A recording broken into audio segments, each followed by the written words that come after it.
success with Global.Media.com.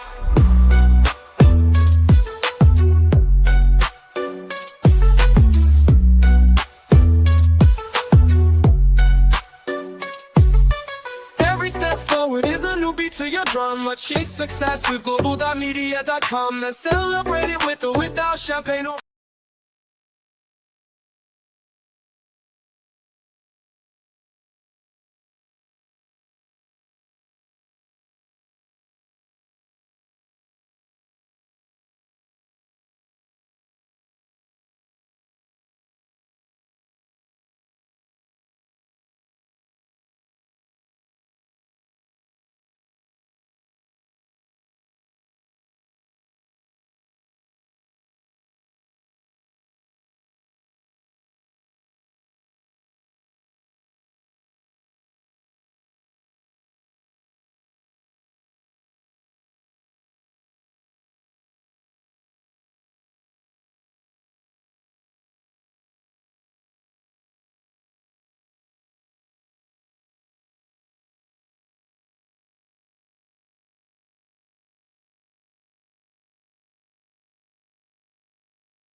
Taisha, you didn't take over. Where'd Taisha go? Anyway, Michelle, you can hear me now, right? Yes. No, it wasn't so much muted, Michelle. I was stuck on my sound was on a different channel. So because I was recording something. Right. I'm back. I'm back now, Taisha. Come back in. Come back. Come back. Come back. I was talking to you. Come back in and say, I'd love to hear your thoughts on this topic, right? Yay, Michelle. Michelle said I can hear you now. Thank you so much. Yes, no, it's worth it. It was worth it. What I was doing is, it will entertain us, I think, or at least give us inspiration on our topic. Michelle B and the Wizard. Yeah, honestly. Thank you so much. Like you, Michelle. I wondered where Michelle B went. So, as you say, that this was my response to her earlier. I thought we lost you forever. So I'm glad to see you both here for sure. Taisha's come back. Yay! What joy! How you doing, Taisha? I just had just a big black space in front of me. But you're here. How are you doing? Well, How's life?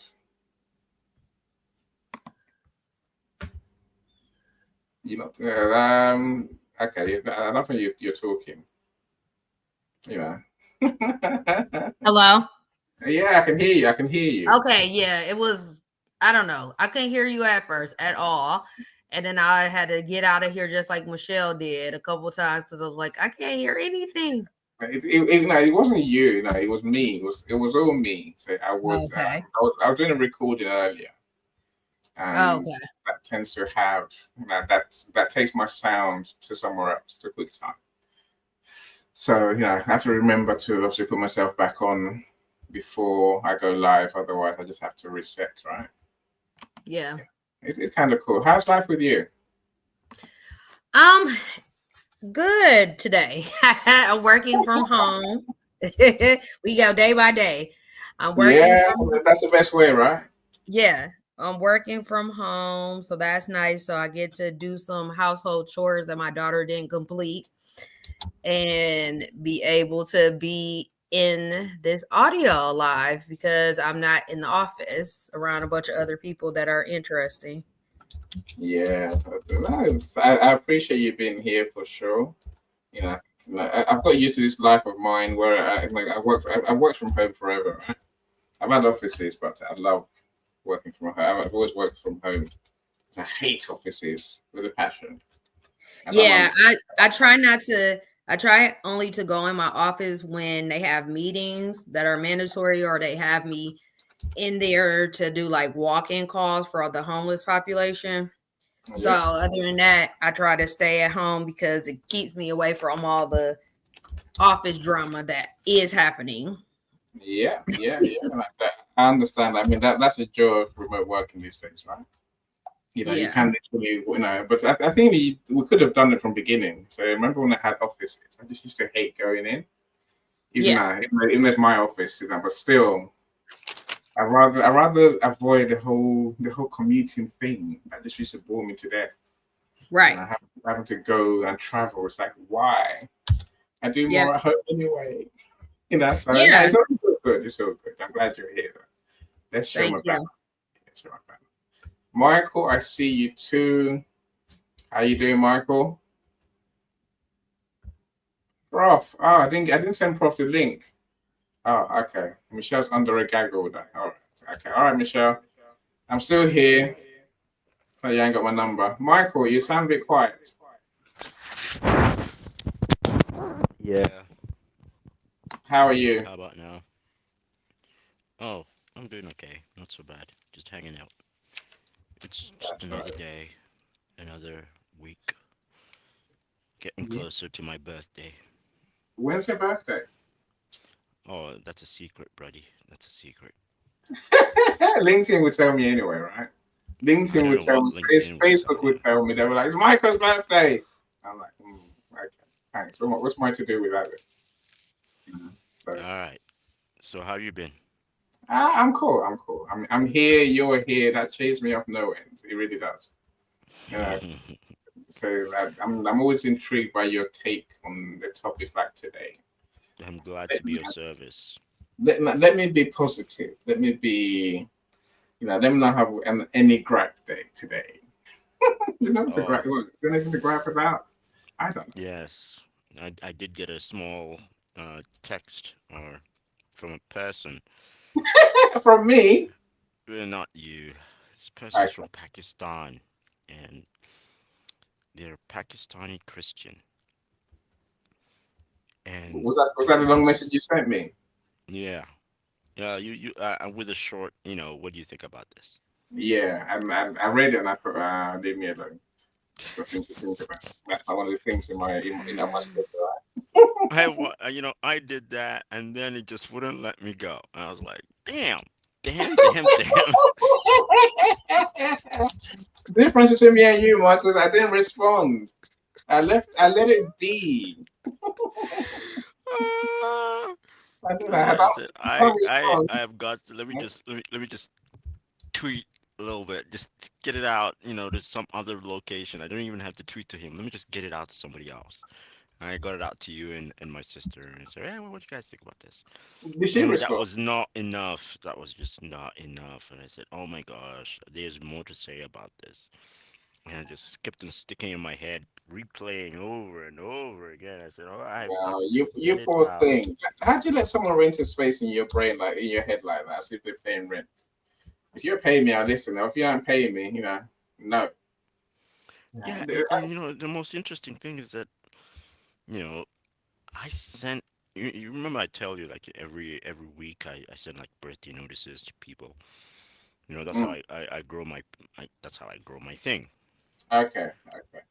And this one fella, he's just latched on and he's now communicating and sending me all his stuff. This is something I did not request. No, I did not. But he's sending it to me. I said, okay, fine. And then I checked all these prayers every single fucking day. Prayers. Wow. You're that annoyed. Stop entertaining them. You know, I've not been entertaining them. I just, they show up and they say, okay, they shown up. And then how I you leave it doing, at that and I Journey? move on.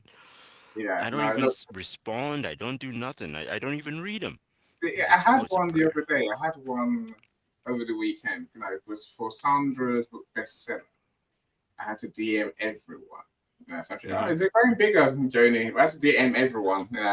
At night in my DMs, everyone, literally, right? To say, please buy the book, right? Hmm. And then someone took offense. Like, why are you messaging me? I'm like, you're in my inbox. Why can't I message you? I've messaged him before. I don't have it's spamming people. I'm saying no. I do events. Don't like it. Unconnect. Go away. You're not helping me. I'm not helping Seriously? you. I don't need you. This carried on 3 or 4 times, and he's like, "Is this your professional side?" I'm like, "No, this is my pissed off side. Like this guy's wasting my time side. Stop doing it. Just unconnect. Be done with it. I was not supposed to connect with you. You came to me. So don't look at me. If you don't like it, go away, right?" And I said, right, now this carried on. I think 3 more times. I'm like, look, you're making me laugh, but literally, I'm not going to respond to you anymore. Yeah, and that was that. That was just like, I'm not going to waste time with you at all. Bad joker. That's How are funny. you doing, Joni? I've been good. I've been really busy, but good. Yeah, Yeah, your dogs healthy, are growing. beautiful That dog's weather doubled. here. So that dog's doubled in size since last time we saw it, right? Yes, this is the runt.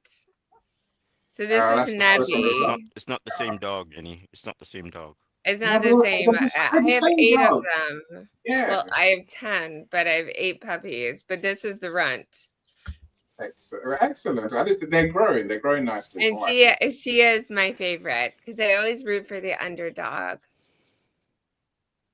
Yay. But Yay. yes, Anyway, no, I got the puppies all are your all I got all your healthy, pictures. and it's just been a lot of laundry and making sure no one dies. Just making sure no one dies. No one dies. Let's hope no one dies, right? Let's hope none of you. It is honestly for the first 20 weeks. Hi, there are Yeah. 21 days, right? How are you doing that? Not making You're doing sure that great. they're not dying. They won't die. They're No, not gonna. they can get smothered by each other, like trying to get to nursing.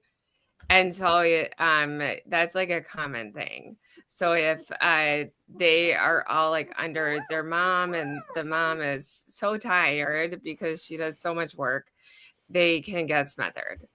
And so, I basically have to like pull them out and let only 4 at a time nurse. Wait Oh, a minute. The mother is so tired. She's just lying there, She's tits so out. tired. And her body's producing so much like milk and feeding all these babies. She is tired, and it's and then she also wants to like go outside. I'm not letting her go for a walk yet. But, yeah, so it is true that she is exhausted and she's doing so good. Yeah, but you know that going out for a walk will do her a whole lot of good. no, I know, of course, I absolutely agree. But she has such big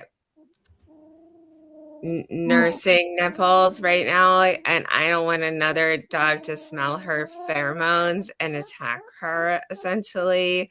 So, try not to. What? Yeah, and What I are you mean, talking the about? poor, the poor dogs earn some rest. They earn some time to be left alone. But yeah, that's, she grew eight puppies. That's $16,000. So mm, Wait, we're wait a gonna minute. let her do You whatever know she wants. what? It's not making any sense to me. It's The dog not. goes out for a walk. But what another dog like smells her and then like kind of like tries to get up on her. No, you don't get that? Why would they do that? I mean, she's got kids and everything. It's not even time for that. hey, And you think dogs think like that, Michael? Seriously? Seriously, the pheromones are like that. They know when to do it and when to not do it. I don't think they just it's make dogs. it's a no there. I did minor in animal science and I do have my breeder's license, but I they will smell something different with a dog taking a walk to the park and try to mount her or do something odd. So for right now, I have a full fenced in backyard, so it's okay. She's here and she's tired, and I give her lots of apples and carrots. Excellent. That's it. My dog loves carrots. There's 2 of them. Carrots and ranch is the You One. don't best. give her you don't give her meat? What? Oh, steak. Yeah. That's just snacks. Oh no, Yeah, I give my dog steak. Yeah, for sure. carrots is a snack that my dogs get. Carrots and apples, like they eat the full apple in like a minute. Right. And Guys, it's really good for fiber. let's start the show. Yeah. Start Start the show. I'm gonna bring this dog right back down now. That's all right. Taisha is here as well. And she has said hello to our friends. Right. So, my friends, we're talking about growth opportunities in Africa. See, everywhere I look, they keep telling me there's amazing growth opportunities in Africa. Everywhere. I guess my thinking is simply, where are they? I mean, they're everywhere, I just said, right? But what are they? What would you be advising yourself to be doing if you were in Africa right now? What industry, what niche, what are the considerations that you probably have in mind? Of course, there's a whole conversation around the barriers. I'd rather not have those today, because I think the barriers are barriers. You see why I said let's leave the barriers. Maybe I put it simply and say, if you dare to dream, if you create a solution that people need, they will buy from you. Okay. So, but even with that proviso, my friends, what's the growth areas? Is it AI? It's not just one thing, clearly, right? So on the one hand, is it AI? Whatever that means. You can explain to us if that's your take. Is agriculture? Everyone needs to eat, right? is it something else? I mean, so my friend Selena spoke last time we were here about her gold mine, but I guess we can't all own gold mines. What are we missing? Where should we be investing our energy to build our dreams as African professionals and businesses? That's a conversation I want to have today. Okay, excellent. Who wants to start? Taisha, do you have a thought about this? You're still muted, Taisha. Oh, sorry. What happened? What are the growth opportunities in Africa that you're aware of? If you were advising yourself today, where would you put your effort? Where would you start to build your success as an African professional or business? Okay, say it again. No, I want to make sure I heard you right. I don't want to answer wrong. Right. Yeah, no, look, it's everywhere now. I'll take my chance to say it again for everyone's benefit, right? So everywhere I look now, we see that Africa has enormous potential, enormous opportunities, enormous ways that we can grow personally and professionally. Of course, the whole aim is to make money and be successful. It might work the other way. Success brings money, right? But now, which areas would you go into? And I said, of course, I'm sure some people would think AI is where the money is at. Some people would think agriculture, for example. I'm sure there's many other areas. Areas that are based I on what would. people need.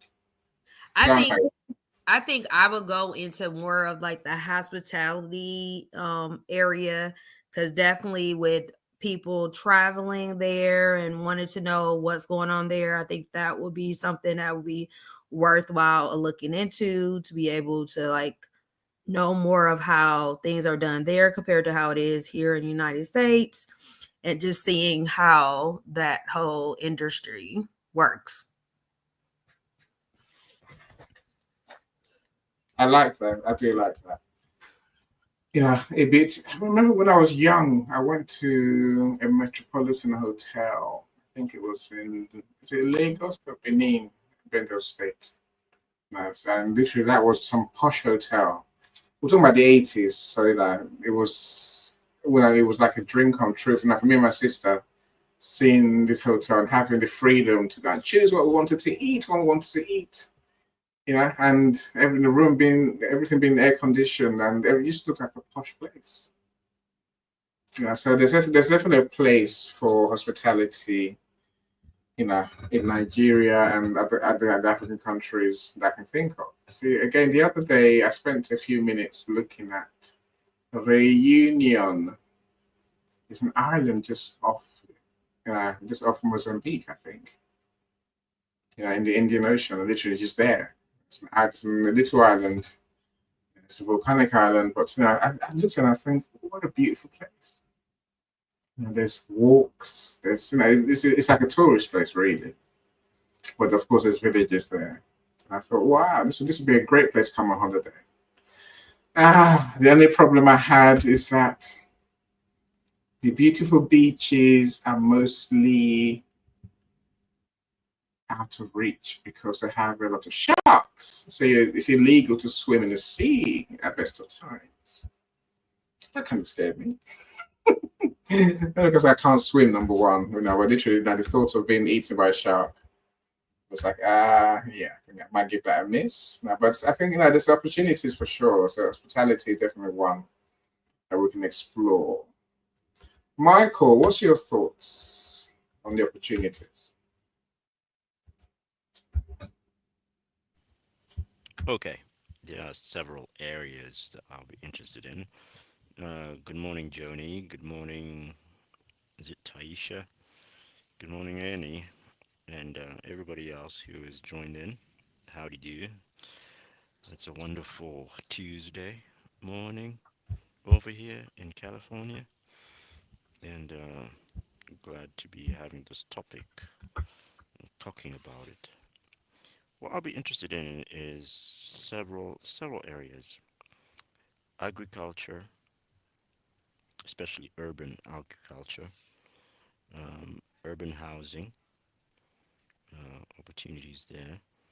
Um, and when I say housing, I mean growth opportunities because there are a lot of people who just don't have housing in cities where there most people try to congregate. But that means the congregation of people means that you need to have food for these people, and that means urban agriculture, expanding that, and and also not only just urban agriculture, but also landscaping as well. That's also going to be a very important aspect. Um, Urban landscaping to make it more appealing and more ergonomic, a place where people can literally uh, come and live um, with an African, from an African viewpoint, with an African taste, as opposed to a European taste. Mm. Yeah, of course. Again, I like that. Those are the growth opportunities right there. Um, there are others, of course, but things those are the ones that come to mind right away.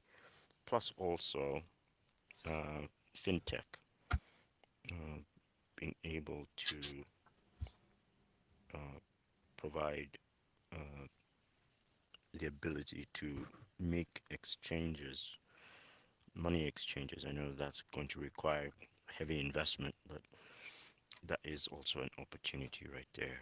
Um,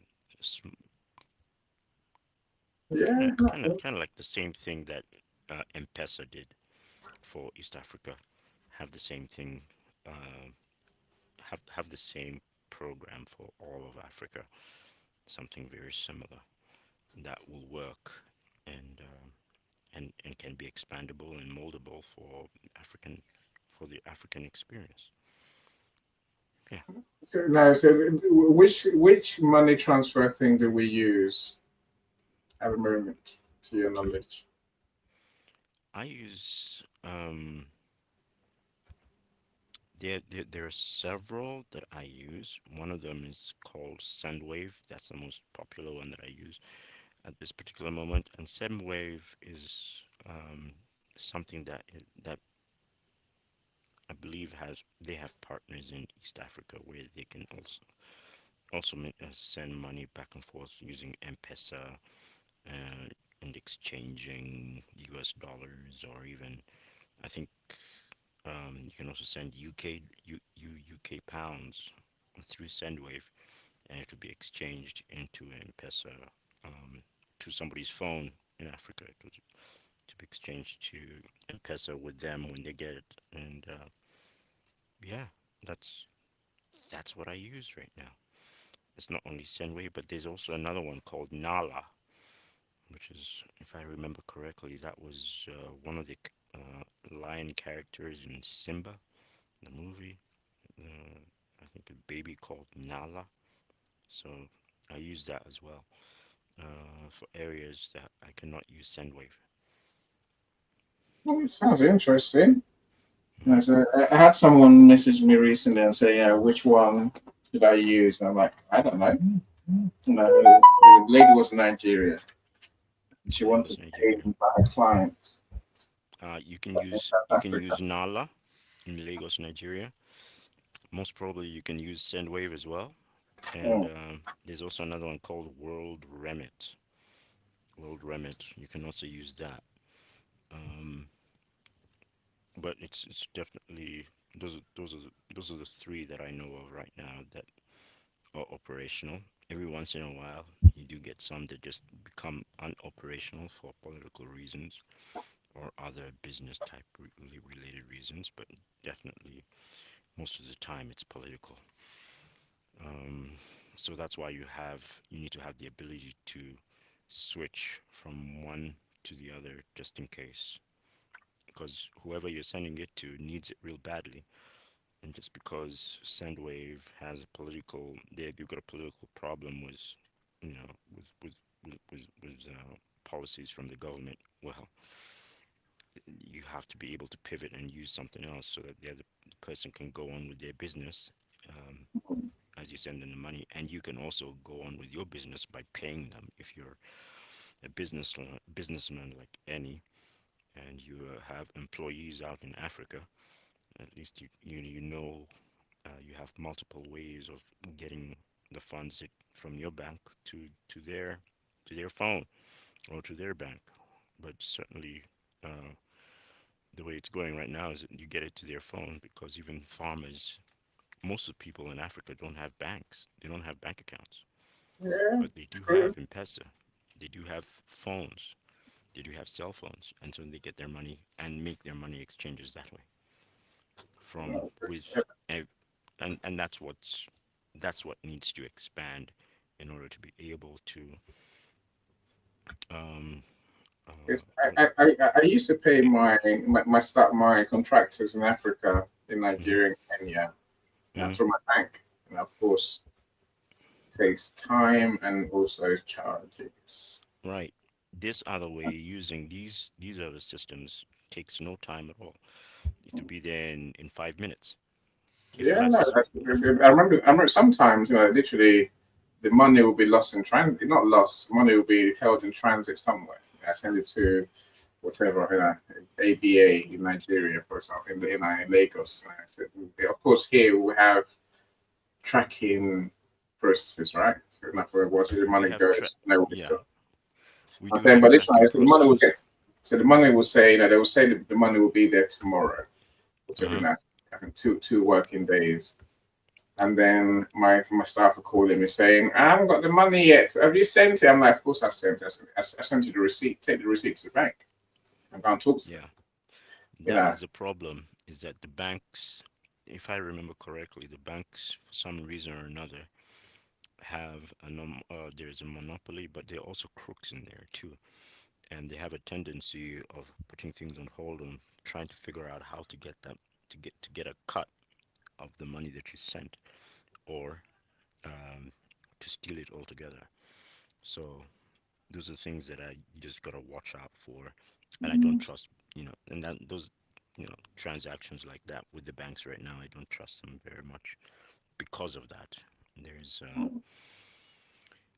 yeah, look, there's a I try. tendency there's a tendency of corruption in the finance section that is not um, is not being monitored or tracked, and that's how you're losing your money. Yeah, So I have a tendency of just not doing it that way. that's If it's something no one wants to do, right? No one Yep, wants to lose money. It's very, very annoying. exactly, and that needs to be improved, um, through policies, sectors, and once and that's why this M-Pesa system is really good, because it's immediate. The transaction, you don't have to wait for a complaint. It can happen right away, and then can also be resolved right away.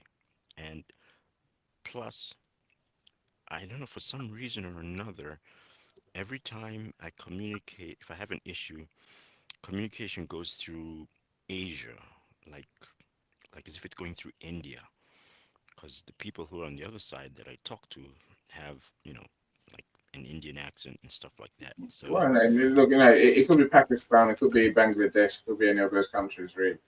yeah, so you can imagine those are the partners they've partnered in with M-Pesa to be able to deliver the service. So basically tells you there's some sort of handshake going on that is legitimate, and ensures seamless transactions, to from one end to the next end, and that's how we shall improve business, and also we shall improve payment. That's financing, and can also increase our businesses as a result of this ability. Um, I'm not going to go through the regular way unless it's big money, but small transactions in Africa, they're small, but they're really significant to those people in Africa. sending $100, $300, $500. It's significant to them. That's a lot of money, It's and that's a significant lot. to me, right? It's important It's to me. it's significant to you, but not as significant as it is to them. They can do that. They can do a lot with $500. Can buy them, can allow them to stay in an apartment for an entire year. That's Wow. $500. One Which brings us payment. back to Taisha's point about hospitality, right? Yeah, Exactly. house, no, similar sector, similar niche, right? hmm Yeah, lots of look, great ideas. I'm sure we can talk about the money transfer thing, all day. Joni, I wonder what your take is. Hi. What's the price? What do you Okay. know? So you're gonna have to bear with me, but I first of all like the idea of just the infrastructure. That's really important.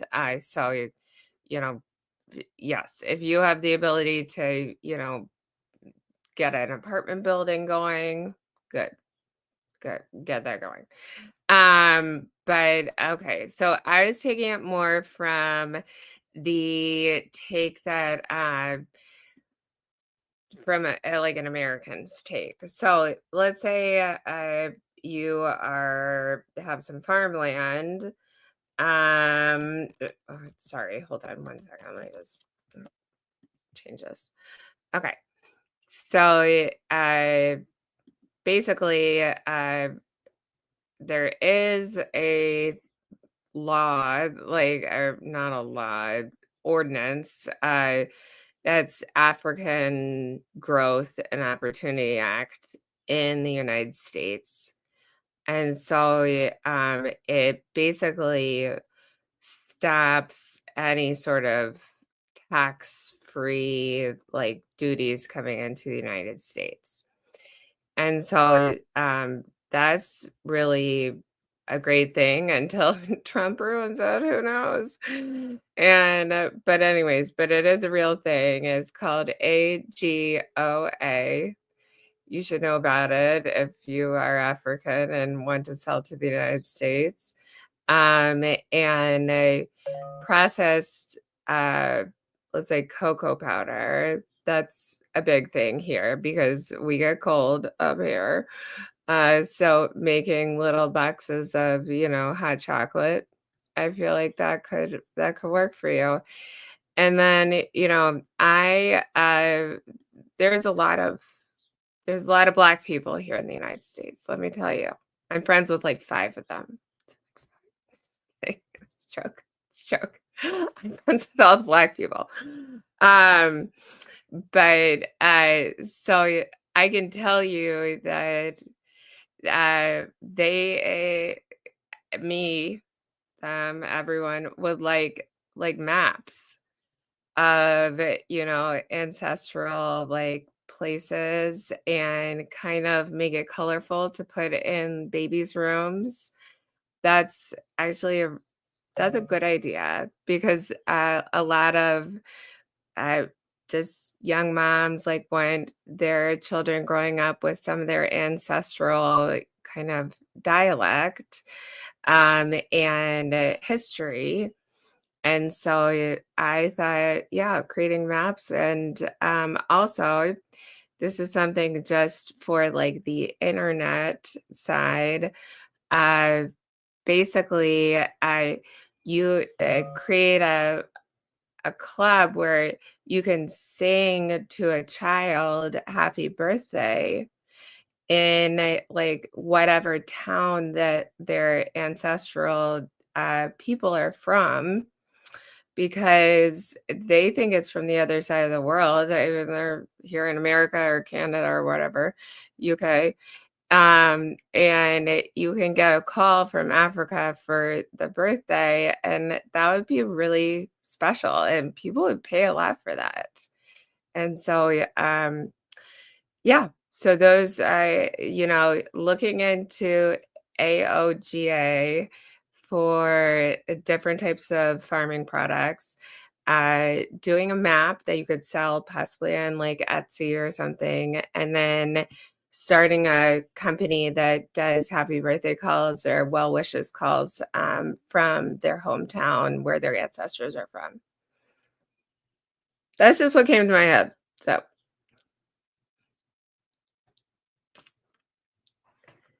we good? We good? Okay. I'm going to mute.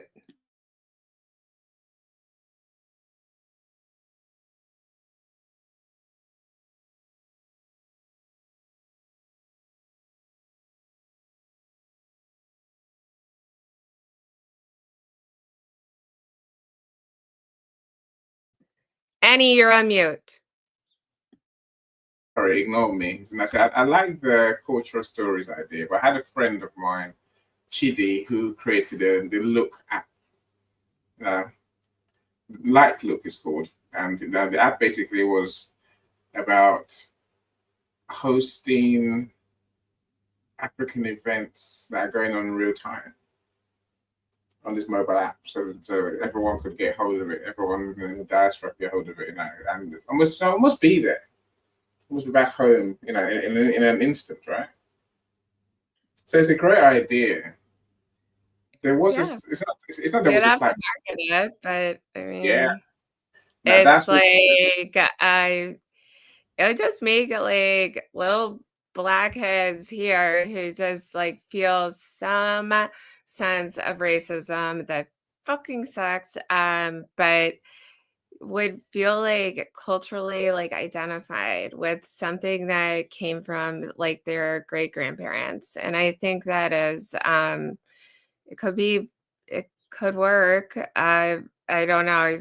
But the maps and like having a map of, whatever, Nigeria, and having like, this is where, you were born, and then like different other fun little things. This is where, you went to the zoo, or I don't know. But, plenty of rich people here in America who are Black who would buy that shit. Okay. Michael, are you one of those who would buy access to cultural stories and experiences? Michael? Yes, I would buy. I would buy that. But it'll have to come originally from Africa. The source will have to be very important. Um, at the same time, I'd be interested in financing um, young entrepreneurs because there are a lot of them in Africa. There's so many of them, and they produce a lot of what do you call it? They produce a lot of well, you may think it's small products, but Or like it's crafts, kind of it's crafty crafts. Yeah, products. craft. Yeah. Basically, the same thing that you're talking about: mats, bowls, handbags, all those things. They actually do produce them, and even shoes. They actually Yeah. make shoes using local materials. There's some very good individuals who are very capable in doing that. Yeah. I think Um, I was saying maps, like a map of, Nigeria, a map of, Sierra Leone, wherever. And you can like make it kid oriented.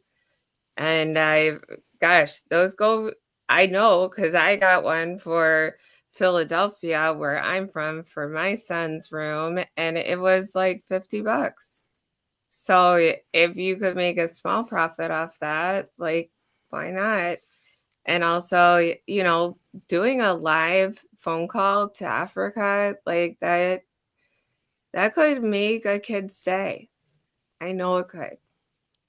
the thing is that I do not know how often anybody would buy those things, No, so no, no, I'm not either. so sure the market value over here. I'm not sure either. It's just And an idea. it's They could make Easter eggs too. Who knows? Subscription and Easter egg with Mel's journey. He's a bit much, right? I think a subscription might work, right? No, well, look, my friend Chidi, he had a hard time monetizing the app because obviously you have to pay for the app and to join. And we do have this incredible problem where not many people in Africa are willing to pay. He wasn't charging very much. Yeah. I think initially it was virtually free, and it got loads. It got loads of signups. Over time, you had to obviously make increase the price, because when those sort of apps would cost good money to maintain and to keep working, right? Not just maintain, but actually make them work. Now go and get more events, actually stream them properly, and so on and so forth. But in the end, I don't know whether I don't think he's given up on the dream, but I think it's a great idea. It's just he needs to figure out where he's going to get his money. It's not going to come from the African people. It's going to have to come from advertisers, people who I hear you. I hear you. There's a dilemma there. I've had a bit of my own business app.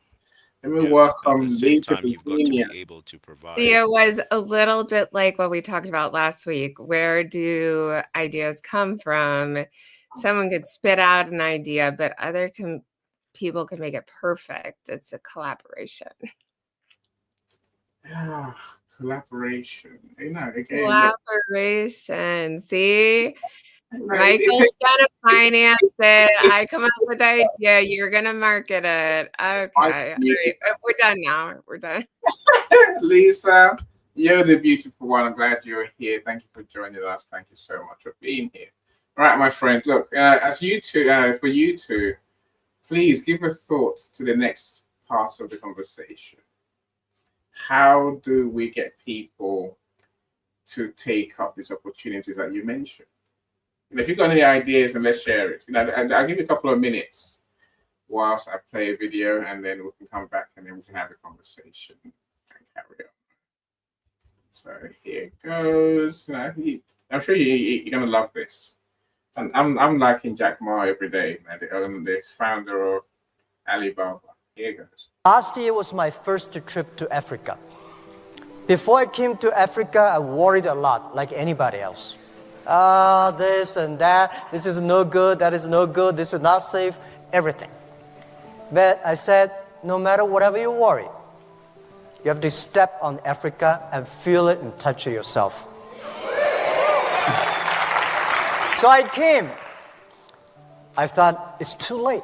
Why didn't I came 10 years ago? Africa is a continent full of opportunities. And I was inspired, and I said, from now on, every year, I will come to Africa, visit the 3 countries.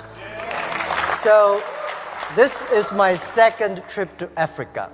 And I hope in next 10, 15 years, I can finish visiting 54 countries in Africa, every country. And I came with a lot of friends, business leaders in China, and they said, what we can do? I said, don't do anything, come here, feel it. Only when you feel it, you will love it. When I left Africa last year, I feel like something should be done, and a lot of things can be done. And I asked myself one thing, that the day when I start Alibaba, and I told my team, and there is a sentence we remember, if not now, when? If not me, who? Right? So we said, let's come to Africa, do something. And this is why we came. And people say, well, Africa, there's so many problems. Tell me, in the world, there is a place there's no problems? Yes, very important point. Where am I? I'm not on StreamYard. Dr. Yvonne, I see you. Glad you're here, Dr. Yvonne. Welcome, welcome, welcome. So I'd love to know your thoughts, those in the audience. If you want to join us, the link is in the comments on the event page. You have to shrink the video box, and then you can see the link. Otherwise, just DM, message here. Don't DM me. Message here in the comments. Link, please, and I'll send it to you. Dr. Roxana, you have the link in your DM. I've sent it to you already. So I'd love to hear your thoughts. Right. Opportunities. I love that word, opportunities. Potential. Opportunities. There's so much of it, right? I could go down the road of what is stopping our African brothers and sisters taking these opportunities. Maybe now let's go down to how do we get them to know that they are the ones to do these things to benefit, and to then realize the success that comes from it. For me, I might say, look, first, let's create solutions to our problems. Welcome, Yolanda. Welcome to the Pink Lemonade Lady, breast cancer research and fundraising genius. Glad you're here, Dr. Joseph. Glad you're here as well, my friend. It's great to hear. It's great to hear you discussing important issues, guys. I hear the question, where ideas come from. I'm excited about it. Dr. Joseph, that was last week's idea. So today we're talking about what are the growth opportunities in Africa? Where should we be? Where should our professionals and businesses be putting their efforts to realize success? What's a success? To me, success is having an impact, right? Having an impact on the world, whatever, as far as you want to know, on our village, on our town, our cities, and our country, and then on the world. Of course, with that impact normally comes money. You make money from having great ideas, right? So I was saying that's my idea of success. Now, there's so many things that we could do in Africa. Now, why are we not doing them? How can we start doing them? Yolanda, yes, love you sending you. I'm glad you do, Yolanda. So someone tried to tell me off the other day for sending DMs, and I was like, go away. I told you a story earlier. You don't like my DMs? Connect with me. I send DMs every day, loads of them, right? You get used to it. And it's like, nah, it's spam. I'm like, I'm connected. Go away. I'm not responding to you anymore. Honey, can I Yes. make Okay. one suggestion? So I think that another thing that Africans can do is, if you have a smidge of money, buy some land. Just buy some land, because Africa has some of the most nutrient dense land that there is. And there is rare earth elements, I think that's what it's called, that are used in all sorts of electronics.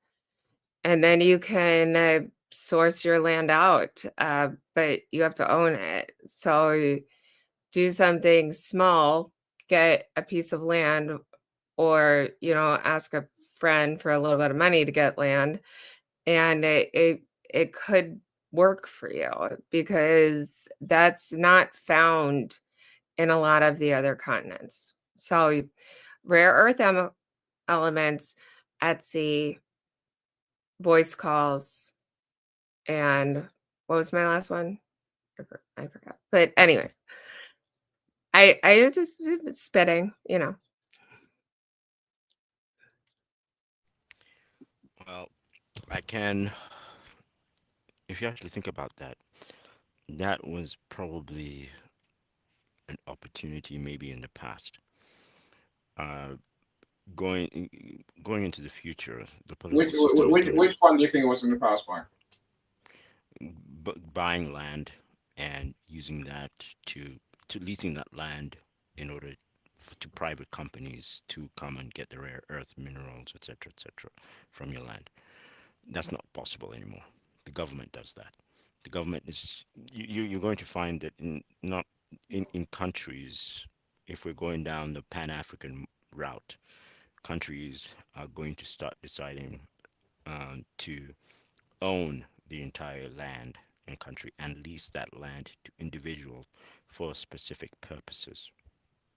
In other words, you're not going to be the one who benefits from it unless you lease the land at a small fee for a certain number of years to do agriculture, to do something that benefits the people.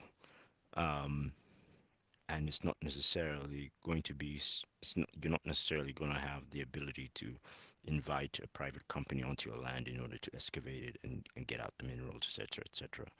No, that's not going to happen anymore. The persons who are going to be in charge of that is the government, and the governments are going to have their own systems and how they're going to get sell the minerals, and they're not going to just allow you to come and get them. You're going to have to process them on in the country before you they can even get out of the country. That's what's going to happen right now. Well, in a few years, that's how things are going to happen. No longer you're going to be able to get raw materials or minerals or anything like that from the countries that you're talking about in Africa. No, they're going to have to be processed. And after they're processed, because what the countries are trying to do is build, um, is get capital. The only way they can get capital is to process those elements into a product that can be sold at a phenomenal amount of price instead of selling it at a price when it's unprocessed. I guess it Same depends goes. on where, right? It's Because not going to depend honestly, on where. I think most but countries are going to. Mauritius, Rwanda, Botswana, Morocco, South Africa, Namibia, You're talking Egypt, about now. I'm right talking now, about. I'm talking right about. now that is I'm talking very about in five attractive real years. estate. I'm talking about in 5 years. That's gonna change because the policies are gonna change. Oh Burkina yeah, Faso and has already policies gone down always this change. route. But I thought we were talking about right now. Like what No, can we do right now to help? you can think about doing it right now, but it's not going to work in 5 years. You want an idea that can help in 5 years' time, 10 years' time. That person is still going to be doing that. You know, Maybe they make their money in 5 years and then move on to something else. I don't know. Hmm. Well, no, I think Selena has a gold mine, for example, so I'm sure it's possible. I'm sure there's a lot. There's look. I think the long and short of it is this. I think we need to create a vision, a solution for our people. I've argued this before, right? We need to create a solution, something that's really going to help our people, something that's going to solve one or more of our problems. Whatever that is, I think there's money in everything. That's the point, right? There's money in everything that we choose to do. hmm But as Jack Ma says, if not now, then when? If not me, then who? that is We need true.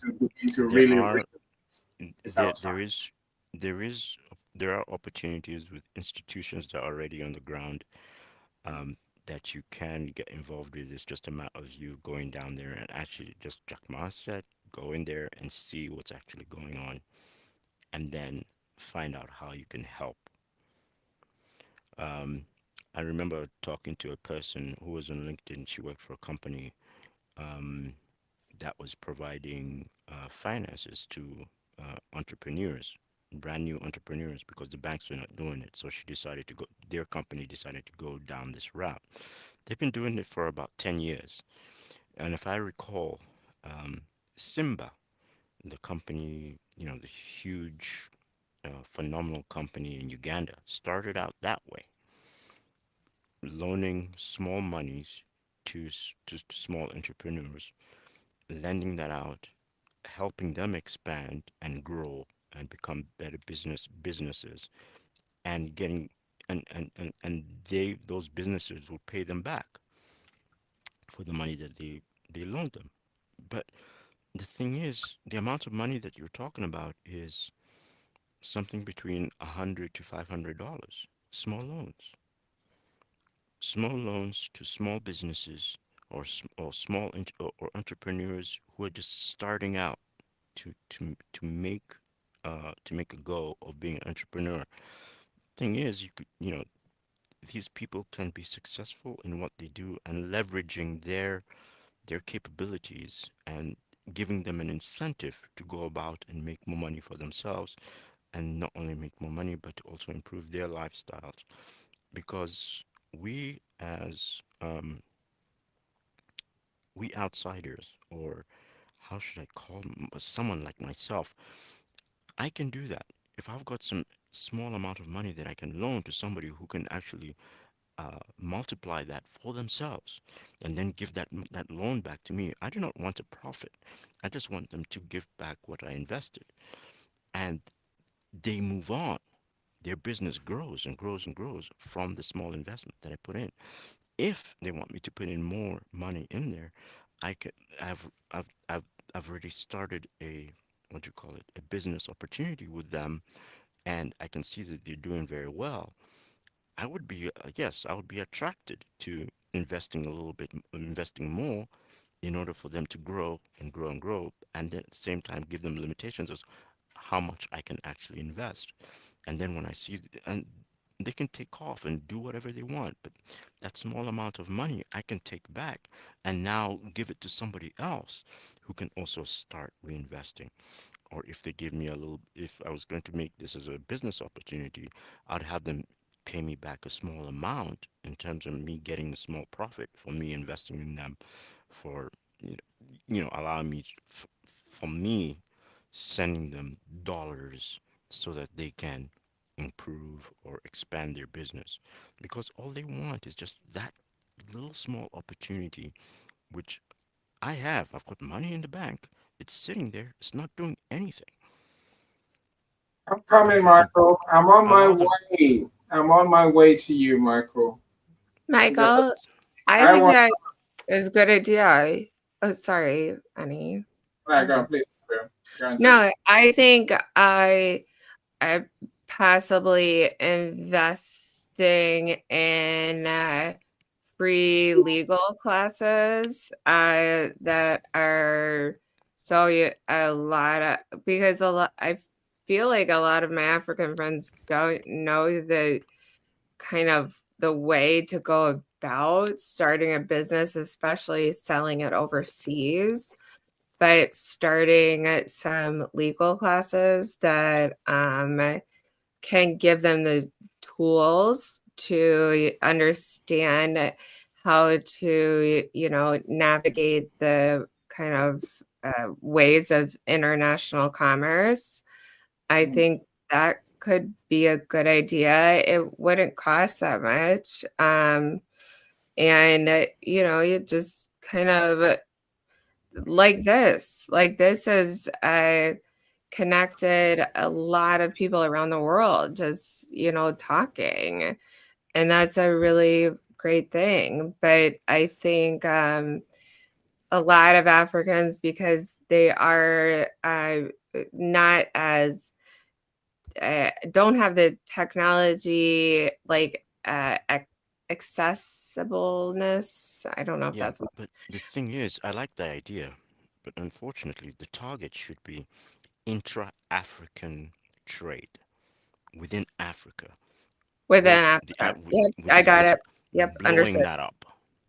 Got Because it. if when you blow that up, the money exchange between Africans is going to allow a lot of people to get into like middle class. But at the same time, it's also going to expand the number of opportunities that are available and to be able to provide more products for the outside world coming out of Africa. But it And keep the money has in to, Africa. Keep right, it the there. rotate, yes, I exactly. understand. Got it. Yeah. Yeah, it's interesting. So of course, I love your ideas. Dr. Yvonne, is that you asking? What's the question? I don't know. What's the Somebody, question? All right. s- The technology not have it. I don't know. Now, do they? Well, I think, Dr. Yvonne, I think half the problem is not the technology. Half the problem is electricity. I've always felt that the lack of 24/7 electricity, it holds, and as I've been holding us back in Africa for so long. When I was a kid, we used to cry about electricity. We used to cry about power cuts every day, power cuts for hours, power cuts always. And sometimes it goes on for days on end, right? And yes, you can have yeah, we should generation. also talk about the story of South Africa Why? What's and what's its electricity problems. Yeah, no, I mean, Interesting. they organize their power cuts. What do they call it? It's not load dumping. There's something to that effect, right? essentially, yeah, load they load do that exactly, shedding. and No, load shedding, yeah, and so they that plan when they're going to cut your electric. they never used to do that in the It's past. strange, right? They never used to do that. So they had a very good Uh, electrical system. They were first in Africa, and it was constant. They always had it. It was there. But then for some reason, for a numerous number of reasons, the their ability to provide electricity, the government's ability to provide electricity, went down and deteriorated. And so now, to the extent that you had load shedding for, at least if I understand correctly, in some cases for about half a year, they had load shedding in some instances. So it turned out to be terrible. But right now you're getting other African countries who are capable of actually providing more electricity to, and also selling electricity to, not to other countries, their neighbors, but not only their neighbors, but even those outside of that, away from their neighbors. And these are countries like Ethiopia, where they have built dams, new dams, that are now capable of providing electricity. And there are also other opportunities, especially for providing electricity within villages, where you instead of driving power lines down, you can have, if you purchase, like, a small car or even a small generator. There's mm. some designers in Zimbabwe that have actually figured out how to generate electricity using radio waves, and that small unit can power a whole entire house, and it's just free electricity from outside. You don't have to send cables to the generator. No, it just generates its own electricity, and you can use that to light your house or do whatever you need to do within, maybe your house, it may be your hut, whatever you want to do, you can do that. Now all you have to do is just make that affordable, so that people can actually utilize Well, it, I not don't, I don't only know. in I don't Zimbabwe know. but also outside of Zimbabwe. Is anything more? And Is anything more affordable than free, Michael? I wonder. But so Yvonne no, say I'm pretty sure it's never going to be free. we have rolling blackouts in many countries in Africa. I Right? And think what the main goal should be is achieving collaboration between different countries to share resources. what does that So mean? Absolutely. That's theory. What does that mean? What are you that's talking about? theory. So like hydropower, solar energy. This is what I used to do. Like I worked with electricity, and Africa has a great potential to use solar power to be kind of off the grid, let's say. And Yeah. so it solar powered homes. And if someone was able to kind of promote that for their town, that or their city, that could be really great. But a lot of countries don't, they're like the walls are so strict. If you collaborate with other countries, you could share the resources for for hydropower, for sure. That could be one. So just an Okay. idea. Yeah. Look, Dr. I'm Yvonne says. not an engineer. I'm not an engineer. Dr. Yvonne says the question is why the comments of Africans don't have technology. Of course, they got technology. It's right now. She says it's outrageous. I agree. No, it's not something like I'm not so offended. I guess it can come across as most of the people do not have a laptop, a computer, and there are the things that we need to do modern digital. And that's all I was saying. It's Businesses. just, it is electricity. It is the ability to get those things. And I absolutely no, in no way think that Africans don't have the ability to get the correct technology. I think it's limited compared to my kids who go to school and all get an iPad. The So ability to yeah, make the technology, and to make food. the raw Except materials you, are there. everyone in Africa have like all the resources right there that are like very important for all electrical components. Yeah, I so I agree. guess That's you why gotta I was ask the talking about the question, real estate. why can't we make it? Right.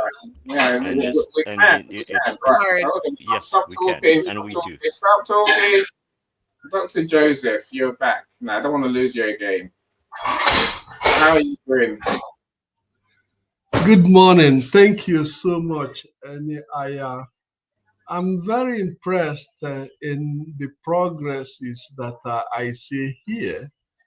And certainly the African business talk, growth opportunity for African professional and business, I think it underscores the extent to which I think these innovative ideas can be moved forward.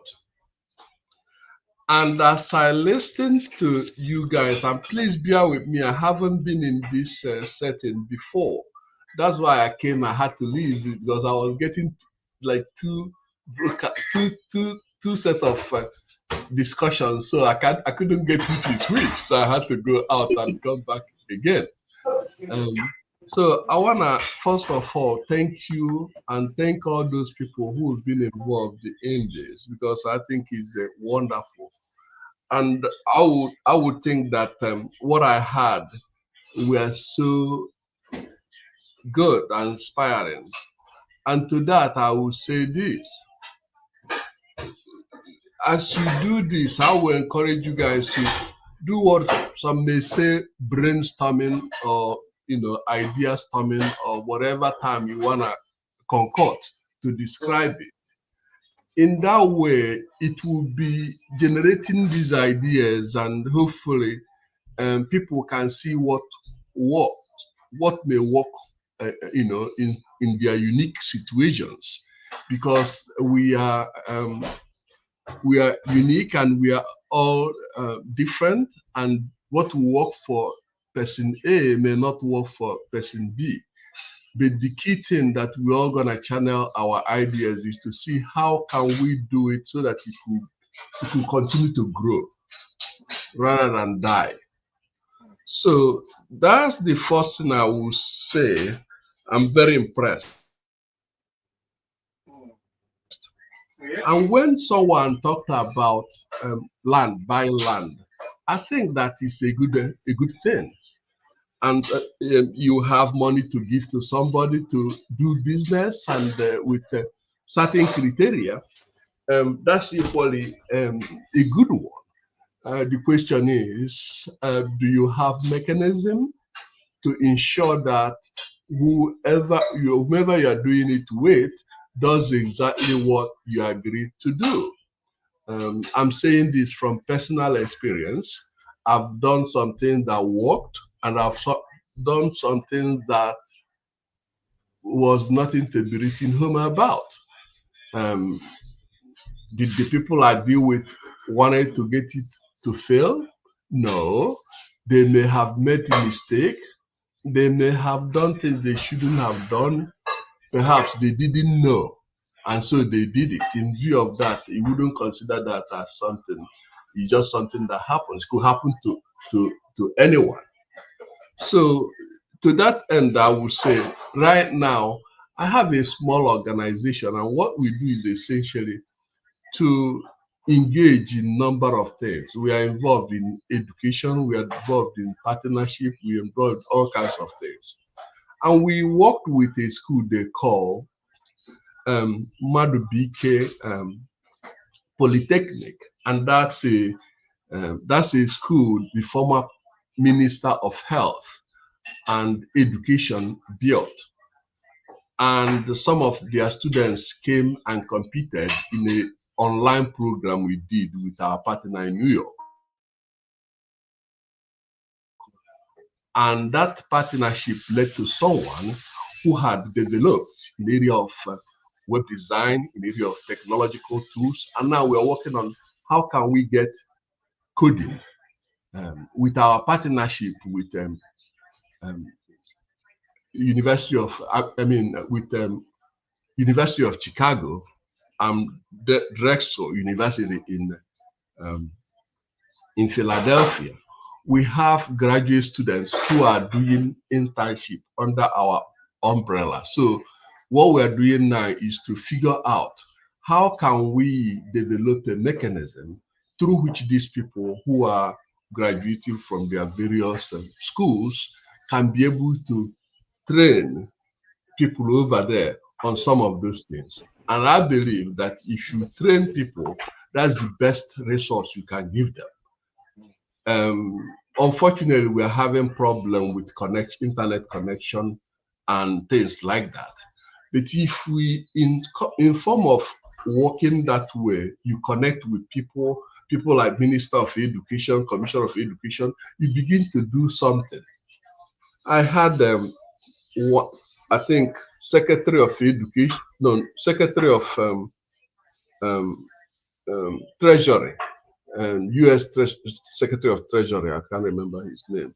He was saying that the reason why they don't want people to build everything and they buy from them is for national security. Well, I had the governor of Ghana, the president of Ghana, asking a question, saying that they don't want to be asking France president what they have to do. They want to be able to do it themselves. So we are at the age where during the 60s, when Africans had all these problems, we had all of them. So what I would say is to develop a tight corner. And thank you so much for what you do, Annie. Continue to get people collaborating, be able to inject these ideas. And as you inject these ideas, if you can form a cohort, ad hoc committee to be evaluating ideas, and the ones that you guys think that could maximize the effectiveness of what we do, you put it out. If you have to have a web page, put it out where people can go and see the ideas, and by so doing, you can ignite a lot of fires. And by the time you know it, we can begin to develop. I don't think other continents are better than Africa. Africa has everything, but unfortunately, our greed, our inability to work collaboratively, and sometimes siphoning from people who are progressive and want to do things. And above all, our so-called educated people who act like ignorant people when you do look at it very carefully. And we have to be open and call a spade a spade. That's the only way we can change the situation in that continent. Thank you very much, and bear with me if I offend anybody. And if you have any question, I'll be glad to answer it. Thank you. Thank you for your great ideas. Dr. Yvonne, you got it as well. Excellent points. Excellent points. And Joseph, no offense. Zero offense. I mean, I'm not African, sorry, but grew up with a lot of African Americans. And I think we should learn how to make an A-B, like, A, B, but A-B, like the blood type. And it just, the collaboration really could be really beneficial. But I do stand by my little homemade craft ideas. Yeah, there's opportunities everywhere. I think that's the point that Dr. Joseph is making. Great. We need to learn to take advantage of them. And I liked where you started, Dr. Joseph. We need to learn the process of ideation and strategic thinking, strategic solutions. If we have ideas for solutions, let's write them down. Let's write them down and let's review them. Let's not just write them down and leave them. Let's write them down. Think about them and try to work out how can we implement this, and then let's begin. The things that we need to do will come to us in good time. But if all we think about is how to make money today, it will never, we'll never get there. Let's face it, right? And Dr. Joseph, I want to know before I let you go, how can we get involved? How can we learn more about the work you're doing that you mentioned? How can we get involved? Okay, let me say this. The person that went through that training is now the best underscored web designer we've ever had. And he does all these things online. He works from there and does our website. And if you can type systemicdiversity.org, that's his work. And through that process, we're able to get a couple of people. He now does their website, here. So he's really growing, and above all, he knows where he came from. And I think that's the way. And then the other thing I can say is that you know how this media issue works. Why I don't want to talk about LinkedIn group where we have people from all over the world is that when we do that, you may take people away from this particular discussion, because this is very important. Unless there's a way people know that this is more important than anything, because this is where the ideas are generated. This is where we can support one another in wherever field they are in. Now, if you come to systemic diversity, we have educational component, we have diversity component, we have people who do consulting on diversity. We have people from Australia, we have people from Africa. I hate to say Africa, but we have somebody from South Africa. We have someone we are vetting now from Nigeria. And as I'm talking to you now, one of the people who are working on how do we move education, have people who understand the way people learn, not fragmented information, but to learn something and be able to transfer what you've learned into real world situation. That person is the one. It has been calling while I was enticed. I've been enticed by this discussion that I told her to wait and keep calling. That's why I have to warn you that I may be leaving very shortly. But that's what I can say. If you look at what we are doing, it's like we work with MIT in terms of looking at how do you get the best students from a school like MIT, work with people in jail, correctional facilities. And it was overwhelming, because you see people in correctional facilities saying that they didn't know that knowledgeable. Because now they're able to debate and discuss with the so-called people from elite school. And that shows the power of engagement, connection, sharing.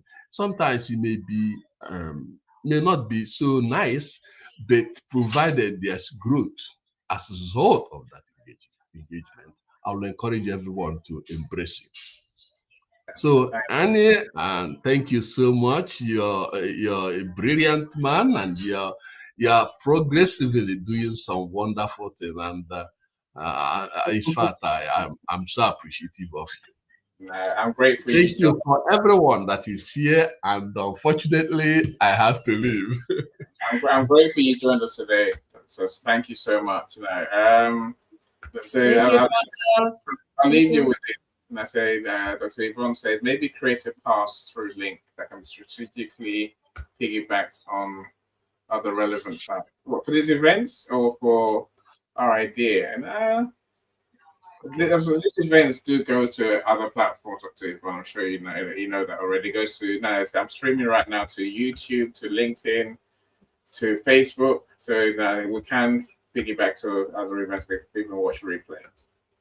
Now, so again, I love those ideas from Dr. Joseph, right? I do love those ideas. There's many ideas. Of course, I think the learning, is focused on learning. it's important, but learning is a weird one, right? So when I came back to UK from Nigeria at 13, I was one of the cleverest. I've got a son, basically, got his exams, his GCSEs, we called them. And it was 16. I don't know what your 16 exams are in the US or anywhere else in the world.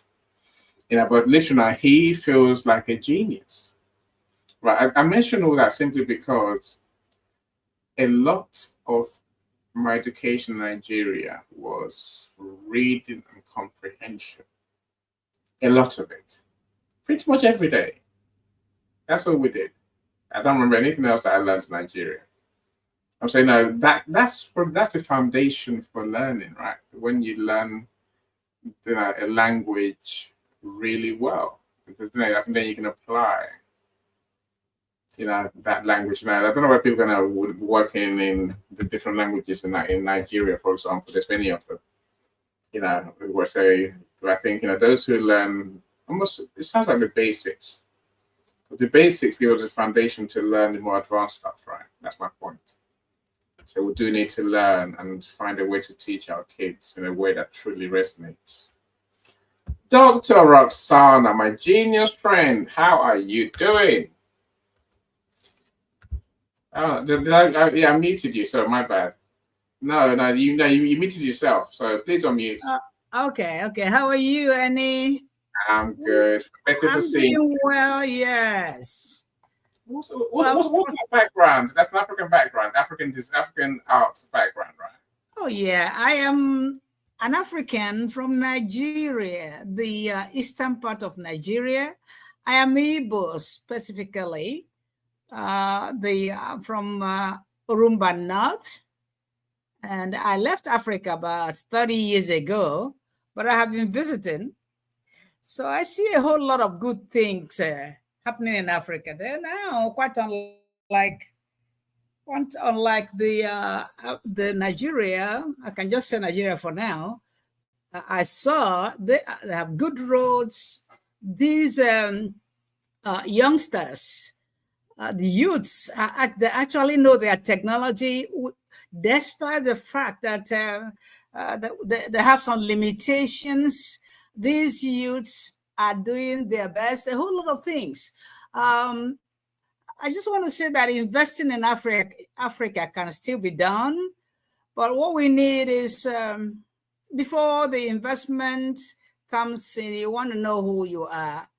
You can trust. You want to know if actually the money or whatever you are investing can be used or will be used to do the thing you are intending that it should be used to.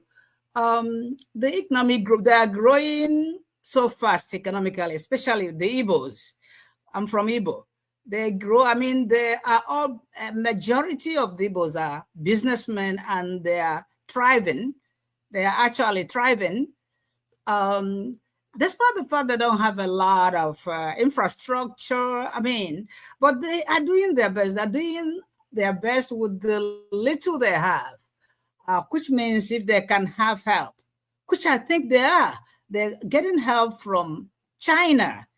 I see Chinese, people from China investing in Africa. So if people are asking whether you can invest in Africa, yes, sure you can invest in Africa. Because I see Chinese investing in Africa. So one thing I do say is that cultural diversity in Africa, sometimes political stability, some management problems that we have, that is one of the obstacles of investing in Africa. Besides that, there are so many companies doing great in Africa. So what I'm trying to say is that it's okay to invest in Africa. It's okay because there's a lot of natural resources in Africa. It's a whole lot of natural resources, the oil. You know that Nigeria still export oil. Okay. And there are so many market opportunities. There's markets everywhere. If you go to Lagos, everywhere it's market. If you go to if you are thinking about investing on technology, you will do excellently well. If anybody has the money to invest in Africa, they will do excellently well. You can, somebody said, this is how I started my business. Okay. LinkedIn user, I don't even know the name, in Uganda. So what I'm trying to say is that people who are doing business in Africa are thriving. So we cannot just stay here and say that investing in Africa is. I think that if you have the guts, if you can afford to, please go ahead and invest in Africa, because Africa is thriving, despite the fact they don't have all the infrastructure. Yeah, Okay, so they're doing sure. great. Okay. I agree with you, Prof. I agree with you. I think the opportunity is definitely there. So Dr. Yvonne says, this is how I started my business co-op in Uganda. We start with one group of seed funding to each woman that succeed in her business. And then we'll reinvest in our group and then reach back and take another woman and sister and assist her, teach her, and so forth. And that's now you plant the seed, and now over time more and more people get to build a small business, and so we go. Great. Dr. Yvonne, we need to know how you're doing, what you're doing, right? Please. Okay, is that the name? LinkedIn user? Yeah, Dr. Yvonne, I think. And I say. Oh, yeah. Okay. Well, that's good. That's a good contribution. Appreciate that. I'm meeting her tomorrow, so I can't wait to meet her properly. And get to know more about what she's doing. But no, I can connect you if you want. If you want to connect with Dr. Yvonne, I'm sure we'll do, right? Okay. Well, that would be good. Okay, I didn't see his name, but that would be good. So what I was trying to go on, please finish. Go on, carry on. Sorry. Yeah, and I was saying that if we are talking about market opportunities, that's a whole lot of them everywhere. There is market opportunities everywhere in Africa. If we go to Onisha, that's a whole lot of opportunities where you can sell whatever. If you have something to sell, all you have to do is maybe contact some of the people at the head. And if you have a good product, you will sell, you will be in business. They like a whole lot of technologies. So, I mean, if you have something on technology, if you sell cars or the car parts, you will do excellently well. The cultural diversity, I don't see it as a problem. I don't see cultural diversity as a problem because the Igbos actually go to Lagos. Lagos part of Nigeria is Yoruba, owned by Yorubas. But you know what? Everybody mixed together. The Yorubas, the Hausas, the Igbos, they all live in Lagos, hustling and bustling. And they have business right there. They are millionaires. They are self-made millionaires. Then a lot of them didn't go to school. I'm talking about they are not graduates like that. They don't have that PhD, okay? But they are thriving. So what am I saying? I'm saying that investing in Africa will be great. By the way, some of us who are living here, if we can invest there, even though that we are afraid of mismanagement, if we have someone that is trusted, do you agree with me about mismanagement? Yeah, for sure.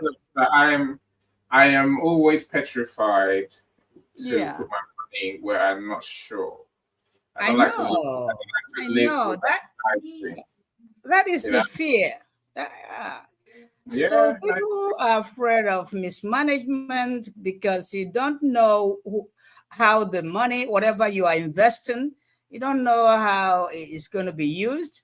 Sometimes, I'm sorry to say this, you don't even know who to trust. Sometimes you don't even trust your family, immediate family. You don't know who is going to use your money to do something else besides what you For sure. There's a couple of comments. Again, Dr. Yvonne says, presently we're working on substacks for semiconductor and 5G. Great. Excellent opportunity. Excellent investment. You see? That's what I'm saying. Anthony, thanks for joining us. Anthony says, thanks for sharing about Africans' opportunities. I'm excited to learn about the continent's potential. There's a lot to discover and explore in Africa. Look, I think Dr. Rosanna, we know that there's a lot that we can do, right? There's definitely a lot we can definitely do.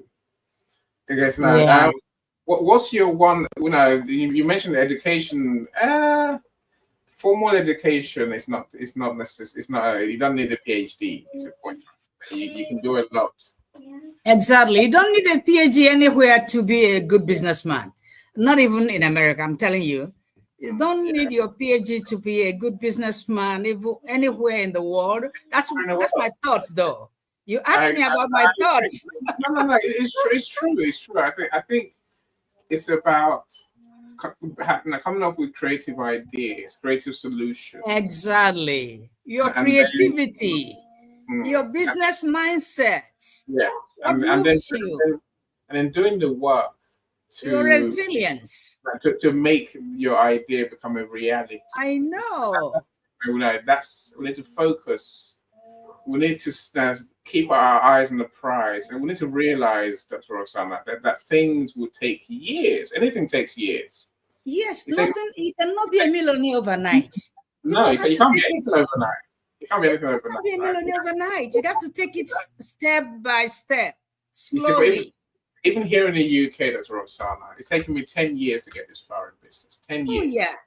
And so for the first 8 of those 10 years, I didn't make more. I made money to pay my staff and pay for my business, to pay my bills, right? I hardly got paid. Hardly. I'm saying that prepare to struggle.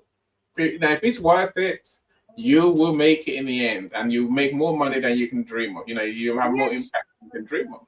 One thing is that if we can just keep our heads up, because if you fail the first time, you fail the second time, you may think your efforts are not worth it. Well, keep on trying. Keep learn from failing. If you don't fail, you will not learn. That's why you keep learning. That's why I didn't say education. You keep learning. So you can relearn from your failure and unlearn and relearn from your failure. Go again with a better solution, better strategy, armed with more knowledge, more experience, more resilience, as you say. Dr. Yvonne, Michael says Habarigani, as Michael says all the time in Swahili. So glad you're here. Welcome, Dr. Yvonne. Welcome. With your points in the comments. And Dr. Yvonne says, this is true, I've been burned and I'm Jamaican. I've been even really burned here in the US, but this never stops my this will never stop my true identity. Thank you. That's the truth. That is true. Because you're burnt, you do not quit. Do not quit. Because if somebody who burnt you or whatever burnt you, whatever they are trying to do is to stop you, and so you will quit. You need to keep on striving. Yeah. You need to keep on striving. Keep your heads up.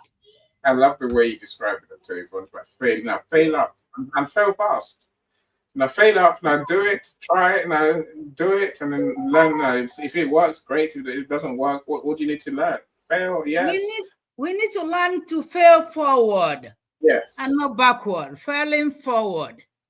I think even the word fail is a misnomer, because it's not really failure until you give up. I'm talking about let's not give up. Let's stick to our ideas. Let's not give up. Exactly. Let's not give up. And so many of those who succeed, they start small. They start.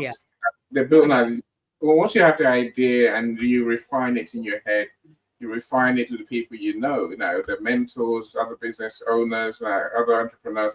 Literally. Once you got your idea sorted, clarified in your head, make it happen.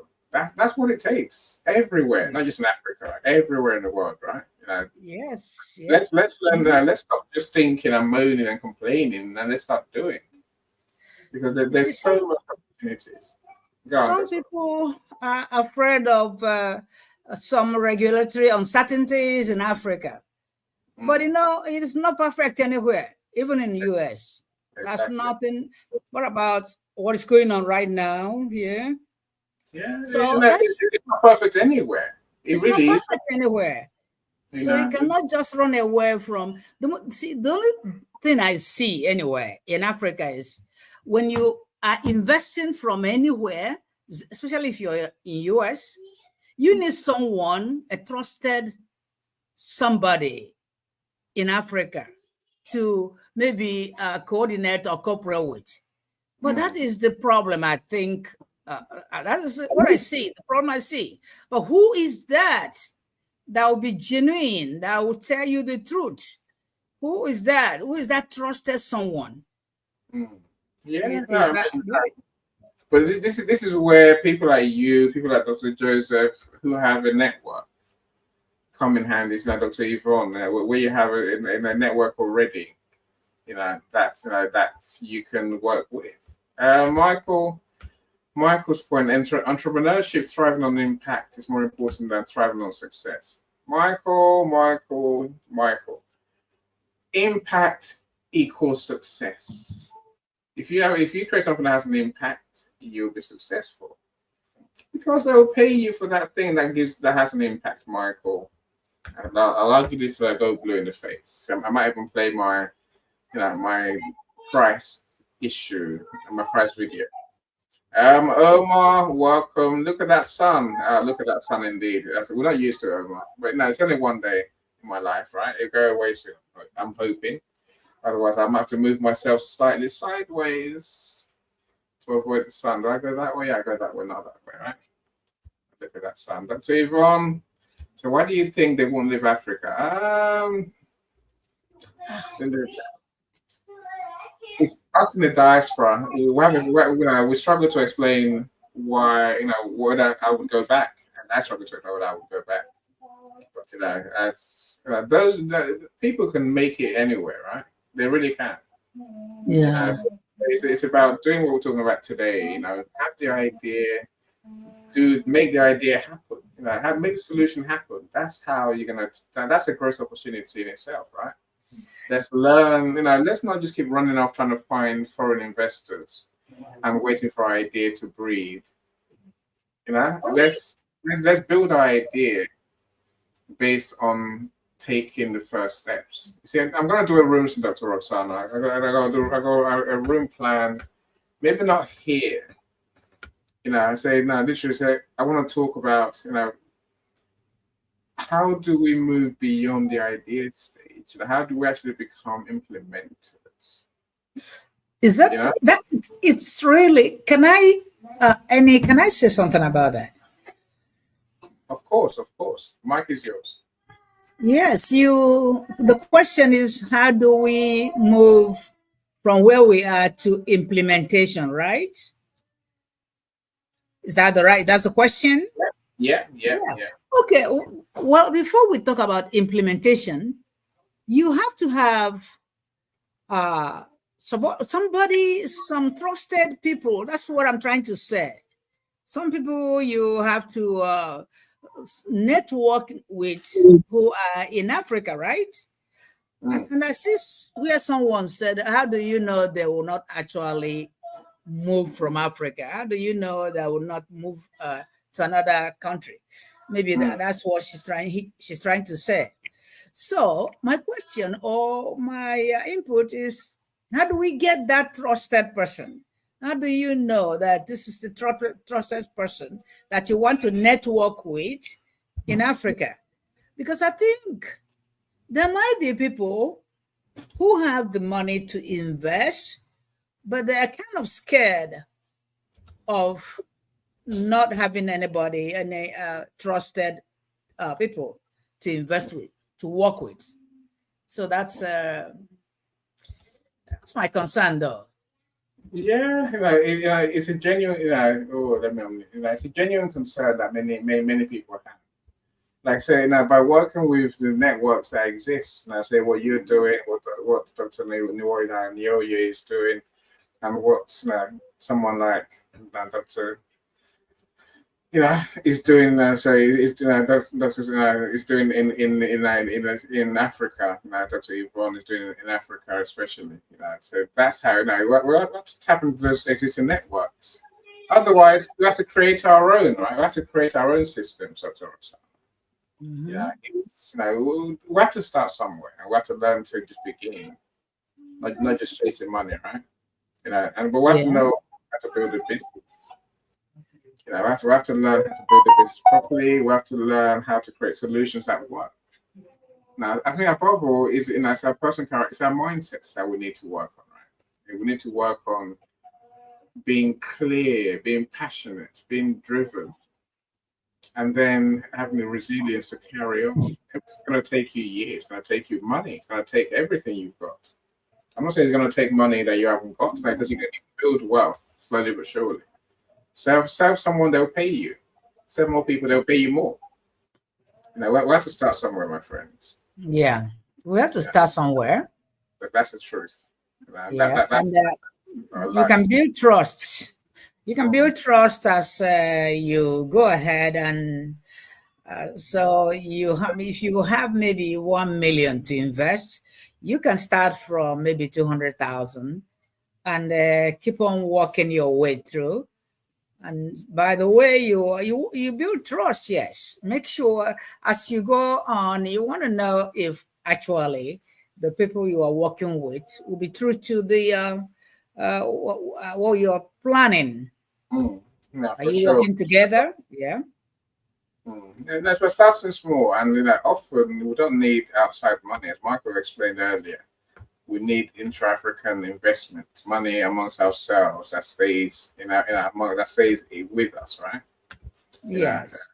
Dr. Yvonne says, thank you for this, wonderful. Dr. Yvonne, please put the link to how I can contact you in the comments on the event page, especially. So I will connect you with Dr. Roxana after the event in the group chat on here, so hopefully you two can get talking, and who knows what's going to come of that, right? Michael, Yeah. you've come back. Thank you so much. Look, Michael, my friend, welcome back. and I said, no, we are about to go. So I want to Yeah. give Professor and Michael I guess the final word today. Say, and I'm intrigued by what's the first step we need to take. What's the first step, Michael? What say you, my friend? What's our first step? First step is to have more conversations like this with more people involved. And I would recommend any that you focus on a country at a time. Um, that will open up, at least allow you to open up or invite individuals from those countries and communicate with them and determine what they're looking for and what they're not looking for, and what kind of opportunities are there and available, and how the diaspora can can help in expanding the possibilities of um, intra-Africa economic development. Um, Interesting. that's Look, my idea right there. here's one that I'll say to you. You know, people bringing money, investors, as you call it. I guess the reality is that we have to, as a business, you have to earn the right for people to support you. The trust. Yeah, you have to earn, people's money. You have to earn people's, the investment that people are going to Hmm. give you.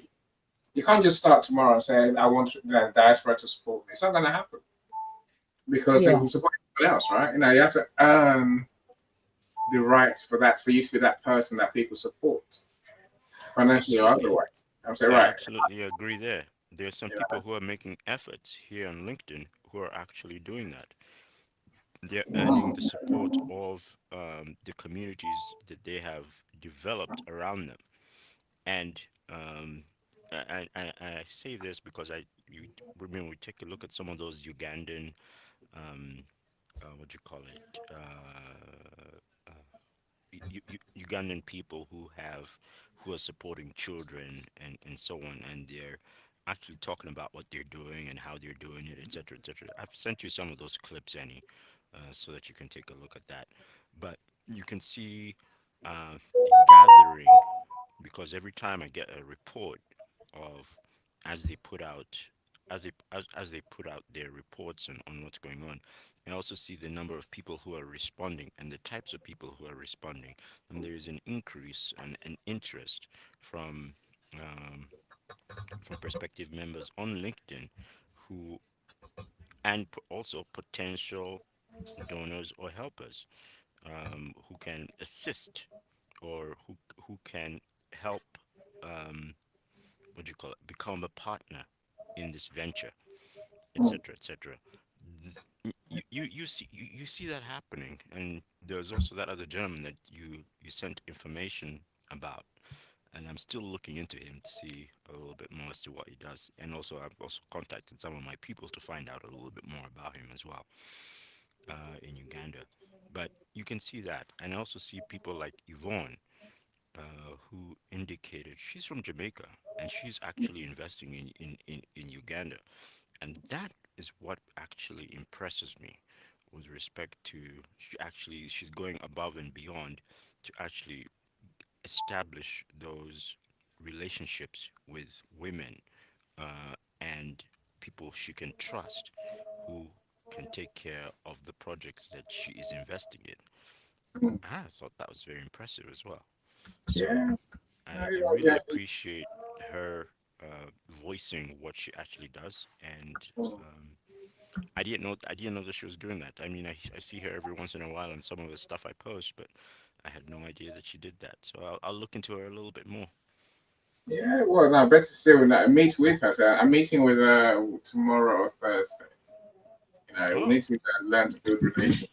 I think we're going to know what each other really do. Build relationships. But, that's fantastic. what we must connect, and then not just connect, but actually talk to each other. Ah, But thank you so much, I'm Michael. sure Yeah, thank you I so can much. get a report from you once you're done. I certainly appreciate that. The report. Yeah, Report. I'm giving you some homework. Give me a report. Um, can you see I'm refusing to do it? I got, Okay, Mr. M. things to do. Mr. M. I've made the chat happen. You love helps me to make it happen for us to learn. So I'll take that. Homework, Michael. Seriously. Anyway, Yes, yes. all I right. I Let's. from Mr. M. I would like at some point to become Professor M, like Professor Oh, Roxanne. I can, what, we can call you Dr. M. Actually, I don't even know what that Mister is there. It should be Well, Dr. M. to tell you Well, the it might, truth, I like your title, Professor it's Roxanne. whether he calls himself. Professor. It's whether he calls himself. And did you hear that? And did you Yeah, hear that? We need Dr. M right there, not Mister. he's got to do the work. There is a Dr. Leslie on stage. Let's talk to Dr. Leslie. And I say, you're late in the day, my friend, but you're never too late. So thanks for joining us, Dr. Leslie. So our question is, what are the growth opportunities, growth sectors for African professionals and entrepreneurs? And what's the first step we need to take to realize? Okay. Okay. First and foremost, I just want to say thank you. I just busted now. I was so busy with so many things. I just came in and I saw this. I said, "Wow, I've missed a lot, especially from someone here, Professor. Professor, I greet you. In Africa, we say we greet you, and also Mike. That's my good friend. We greet I you greet you, too. Yeah, I Dr. greet you. Leslie. Welcome. Yeah. Okay. Um. I think I will just keep on saying um, one of one of the things I see here, especially in Africa, I have that passion, seriously, passion, great passion in seeing Africa someday becoming one of the world power. A lot of people will say it's not possible. It's not Yeah. possible. But from some of the book, I don't know how truthful it is, but so many authors they come up with so many things and all that. But when we look at the history, civilization started from Africa, and we know someday Africa will come back to where it was. Let me use the word where it was. Okay, if we look at the sector, I think that topic I'm trying to click this thing to see the topic actually. If we look at this sector today, if you look at our sector in Africa, sorry, wow, this thing is giving me, I don't know, so sorry, wow.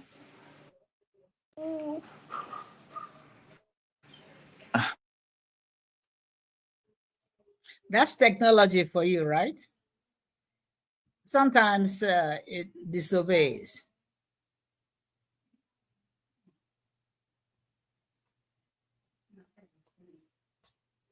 Is it frozen? Oh, no, I'm all right. Hopefully, Dr. Leslie No, is no, I'm good. talking about Dr. Leslie. No, you might be distracted for a second. So now, whilst Dr. Leslie sorts himself out, and then let me work with some more people. And Dr. Rosana, you can tell us what you're doing. Oh, Or no, and I guess what's your one big first step really is. About African business, right?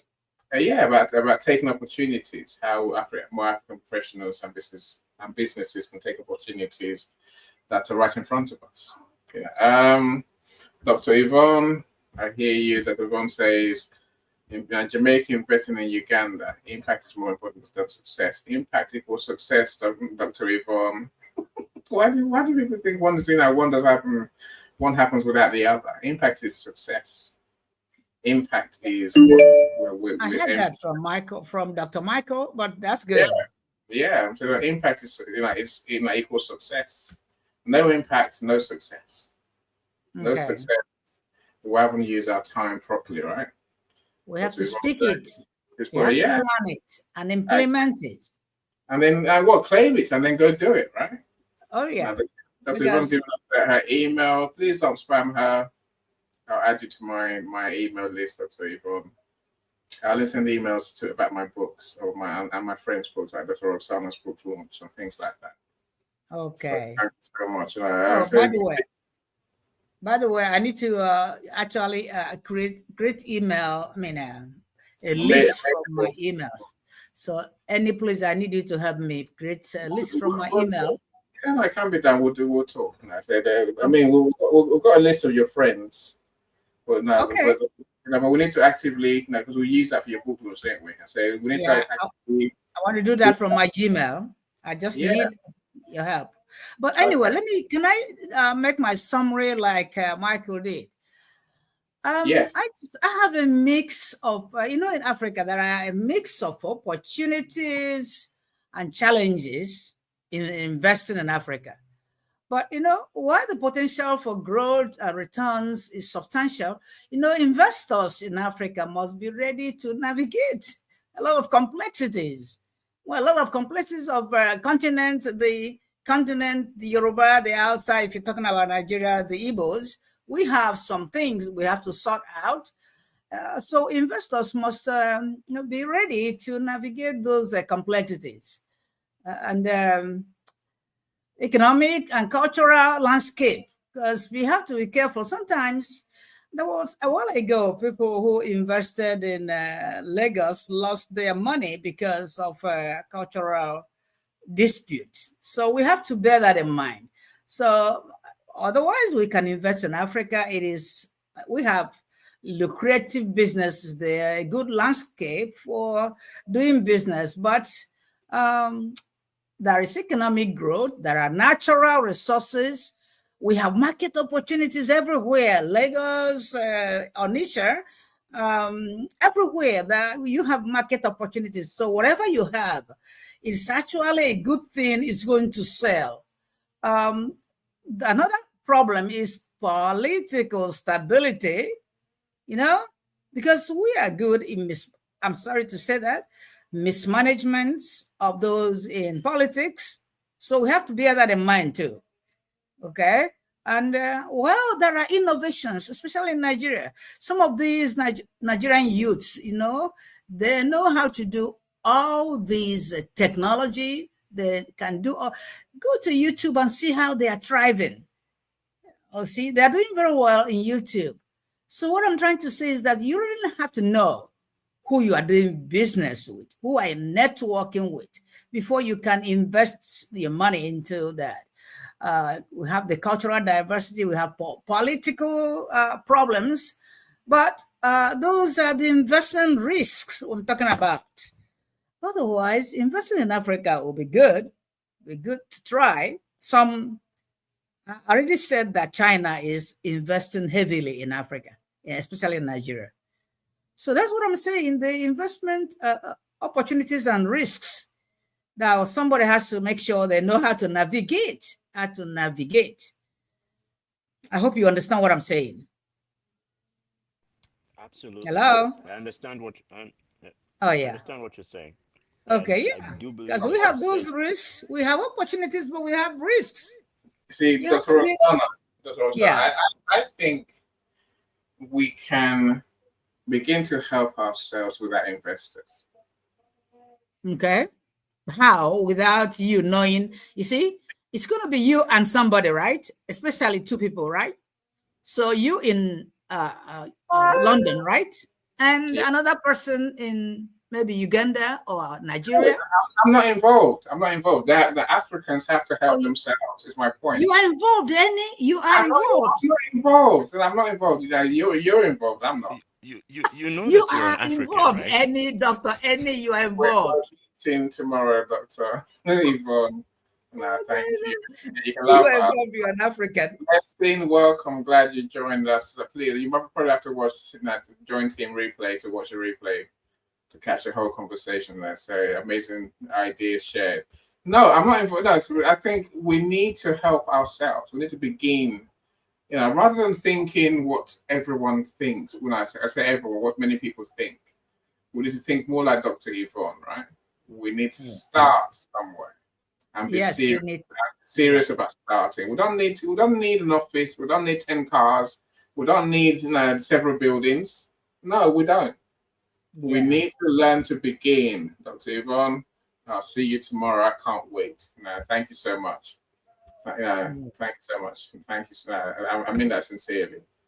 Look, so we need to bring our ideas to fruition without thinking. Brainstorm. I need to wait. I need some money. You see, here's the reality. If we keep waiting till we're ready, till we have money to make our ideas happen, it will never happen. The reason why the opportunity that you're looking at exists still stays. One second, Dr. Leslie. The reason why the opportunity you're looking at is still there is because others are waiting for the right time. But you can make it happen now if you're serious. That's my point today. Let's learn to make things happen now. Because that day you're waiting for, when everything is right, it's not going to happen. That's by then it'll be too late anyway, because everyone will be there. Everyone will be in the same sector as you're trying to join, right? Start today, carve out a niche, and build. Your point, your solution of impact. Yeah, that's the point. When you've done that, investors will come. Like I said earlier, now my room about have you earned the right for investment for customers? Have you earned the right for success? No. Most people that can't say yes, they have. Too many they haven't earned the right. They have an idea. That's not worth funding. An idea is your problem, not mine. Make it happen. Show me it's working. Show me its impact. And then I might think, okay, I want to support you. Don't just come to me with an idea. That's not it. When you take this opportunity to actually do things, make things, sell things, help people. Dr. Leslie, you've come back. How are you doing? Come on, let's wrap up, my friend. That's not worth funding. An idea is your problem, not mine. Show me you need to turn your YouTube. I don't know. Someone's got their YouTube or their LinkedIn event. Okay. Dr. Leslie, I'm back to you now. Okay.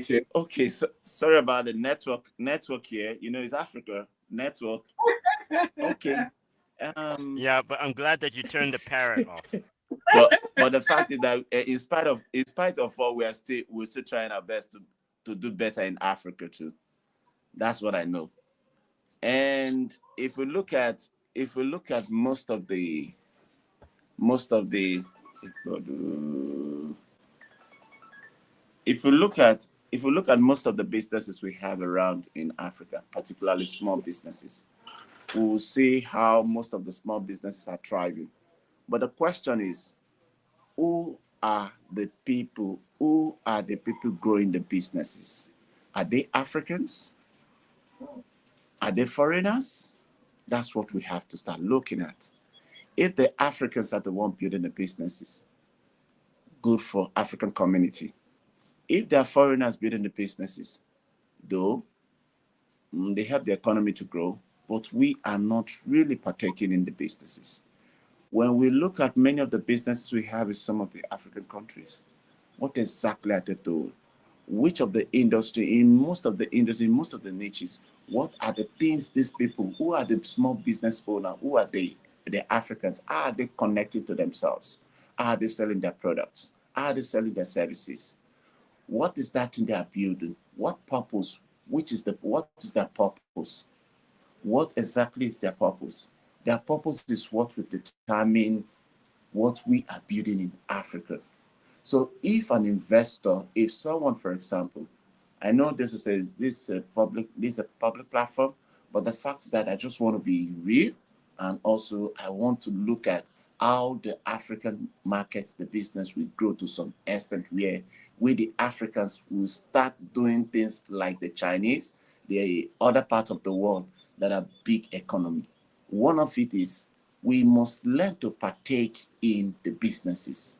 Not, for example, a Chinese man and a man from Asia will come to set up a company. We come to set up a company and make an African the head of the business, and an African would believe that he is building a business. He is only being an entrepreneur who wants to become an business owner someday. So we look at most of these things. Who own most of the products? I think we gave some example last 2 weeks. We talk about the one that has to do with the fintech. Apart from the fintech, the edtech. Apart from the edtech, some businesses we have around in Africa, are they owned by Africa? Apart from the Dangotes, apart from the Elumelu, apart from the other parts, some other persons in South Africa, in Zimbabwe, in Tanzania, and all that, the multi-billionaires we have around those parts there, are they small business owners who are Africans who also think of growing their businesses, growing their small products, that is homegrown products, growing homegrown product to become a global product, not just growing those products alone? Are they connecting also to their consumers in other parts of the world? So until we start understanding some of these things, it will continue. You see, the small businesses is the major engine.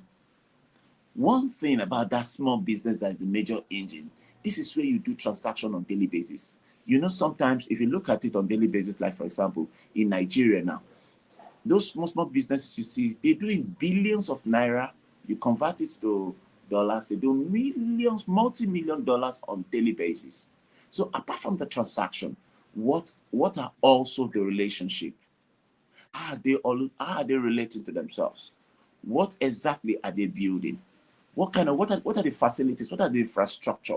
What are the things they are putting together? What is the hope for that small businesses? Are they able to sustain that small businesses? Because when we start thinking of how to sustain those small businesses, you see, we start having businesses that are thriving. They transition from one small level to the mid-level. From the mid-level, they become a big corporation. But when you look at Africa today, most of the big corporations you see in Africa are owned by foreigners. Most of them are not owned by Africans.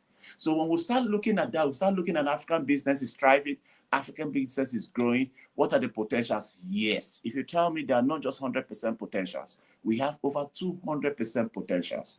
If you look at a report from Business Insight, they look at Africa. They want to shift some of the technology you have in the Western world down to Africa. If they are shifting to Africa, what exactly are the things they want to do?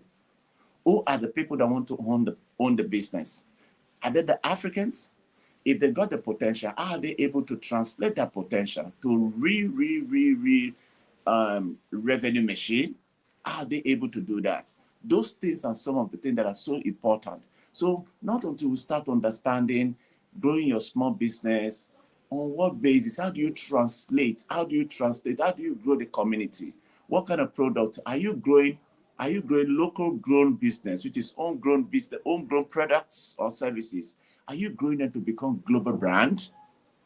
Not until you start having that kind of mentality and start seeing exactly where you are investing your fund, where you are putting your money. It will be a bit difficult. There's always the disconnect. There's always that disconnect. And some of us who are like Michael, for example, or like Professor Rosanna too, and also some of us who are into this, understand that the system we're creating in Africa, subsistence, the one that we can use to feed our family. Small business we do in Africa, all I need to do is to feed my family, take care of my little family, take care of myself, put this together, then start growing. At least I should be able to take care of my family and all that. We need to go beyond that. We need to start creating local business communities. In the local business communities, we need to start learning to track performance in terms of how small businesses grow from one level to the next level. We need to start knowing who are the people. Those who are in the business, they need to be educated. They need to be that education in the business. It doesn't matter. They don't have to be a degree holder. They don't have to be a PhD holder. They don't have to be a master degree holder. No. You just need to have the basic education in what they do, the kind of business. How do they transact business with people? Who are their clients? How do they serve their clients? And on what ecosystem? What is their ecosystem? You need to understand your niche. When you understand your niche, you know your expertise, you know these are the things I am doing. This is where I'm pushing my money to, or this is where I'm pushing my product to. So for my local product, I look at other competitors. Who are the competitors? They are also local grown businesses. Look at those businesses. They connect. There should be that connectivity. There should be connectivity. We start learning. There's this exchange of ideas.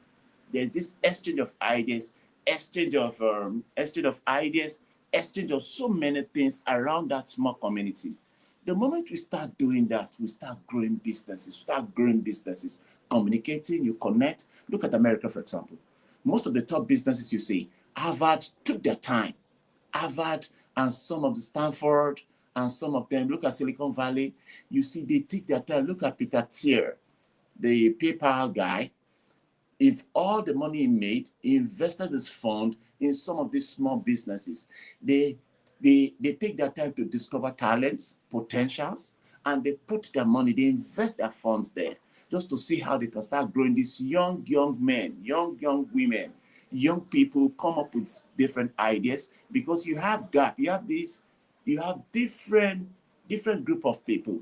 You have the Gen Z, you have the boomer, baby boomer, you have the Gen X, you have these, you have the millennials and all that. They have their way of thinking. They have their way of purchasing products. They have their way of taking their decision.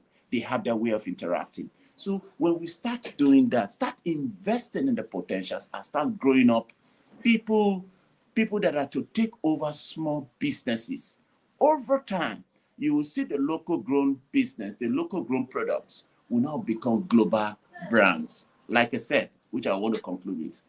The businesses we are building in Africa, the conglomerates we are building in Africa, the multinationals we are building in Africa, are they owned by Africans? If they're not owned by Africans, do you think the African economy will thrive? Will thrive to the level where people will come with their passion, will come with their potentials to grow it? Or are they grown by foreigners who will only come there to invest and put their money? After getting their money, they return back all funds back to their country? So these are the most important thing.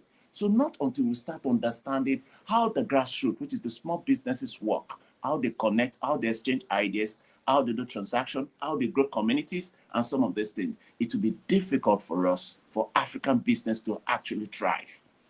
I just want to say thank you. Thank you very much. I appreciate. And Thank you. also, thank you, Mike. Thank Thank you, you, Professor Rosanna. Thank you Thank very Thank you, much. Dr. Leslie. Dr. You're Leslie, that was, thank you. Look, Very now, marvelous. there's a lot in what you say which resonates with me and my thinking. Right? We keep bickering about what success looks like, Dr. Leslie. I think I agree with you entirely. Success is impact. I say again, and that impact for a small business starts with employing people, creating jobs. That's what we need to be doing to be successful. If we're Oh, not employing yes. people, we're Team going nowhere. building. Yeah, Good team we're those building. plan, we're going nowhere. We have a hobby at best of times, or we have a job. If you're going to be an entrepreneur, wherever you are in the world, the answer is employ people. Build enough to create jobs. Small businesses create jobs, but that's how we grow too. And then when we create jobs, everything is better. Our communities are better. Our businesses are better. And everything even our solutions are better half the time. We need to learn to create jobs. That's where success lies. Dr. Leslie, I'm glad you brought that in right at the end. Dr. Roxana, what's in the comments? It's too long for my little brain to read, right? Well, I said that one of them, it says that's abundant natural resources in Africa. Yeah, Africa is a rich, it's very rich in natural resources like oil, all these things we can give. But the problem is, I don't want to say problem. We need to start somewhere. We need to put heads together, brainstorm, know where to start. Some people are already starting and they're doing well. So you just have to brave it and pick up courage and start. We should not be afraid of failing I agree. because not taking a risk is the worst risk. We have to take a risk because Yeah, if you don't take a risk now, you are involving yourself in the worst risk ever. Because you never know what's going to happen if you take a risk. I agree. That is I true. agree And wholeheartedly. I also encourage collaboration Collaboration is the because good. that's also a Network, risk as well. But still, networking, it's very important to collaborate because you need to, yeah, like you said, network and expand network, collaborate. the number Yes, of brains brainstorm. working on the How can we help project. each other? Exactly, exactly. Because even before employment comes, that's what you must have: people coming together, collaborating, and then at some point you'll be able to start employing people because you're generating income from the collaboration. You can actually cement employment through collaboration. Um, the biggest thing um, that we as Africans need to do before going global is focus on intra-African trade. That has to blow up to an extent such that we can manage, or we're able or capable of handling the rest of the world. Like I say, my policy or my motto is I'm not interested in the world. I am interested in Africa first, and only. And only after Africa is dealt with and is in a good shape, then I'll be interested in the world. But right now, I'm only interested in Africa. Period. I agree. So I focus agree. on what you need to do. Focus on. Yeah, And start small, start local. Start right, small, start local. There's a reason why we talk about African business talks here because we have to start in Africa with our money, with our resources, with our efforts, with our genius. That's what we need to do. I agree with you. Yeah, exactly. Look, my friends, I must let you go. Thank you so much, everyone Thank who's you, joined. Annie. Thank you. So I'm always in awe of all of you. Thank you so much for being here, for giving me your time and your genius as well. I will send in a comment to thank you all. Please do go to the comments page or the event page, go to comment section and go through the comments and see if anyone resonates with you that you might want to connect with. I'm going to connect up with Dr. Roxana with Dr. Yvonne. So that's my good deed for the day. Hopefully something comes of that, right? But thank you so much, everyone. So we're back here in 2 weeks' time. I've got some topics in mind, but I shall share those nearer the time. You know, of course, I've got many more rooms to go. So I think on Thursday we're talking about getting like how to choose the right co-host, no, the right guest speaker for your events. You know, your live streams. So do join us. I'm sure I'm going to invite you as well. I'm going to invite you all. So do come along and let's share some more. Thank you, my friends. Now, enjoy your evening. So I'm going to play outgoing music. Dr. Leslie, enjoy your. All right, we'll talk thank soon. you very much. Thank you, Thank Professor. you, Annie. Thank you, Thanks, Prof. Annie, and also Thank you, always coming out with bless. discussions on African business. Thank you so much. Yeah, so we're talking about it. You're a genius, Professor. And Michael, you're always a genius, my friend. We'll talk later, everyone. Take care. Take care. Thank Bye. you. Thank you. Care. Have a good night. Every step forward is a new beat to your drama. She's success with Global.Media.com and celebrate it with or without champagne or rum. She's success with Global.Media.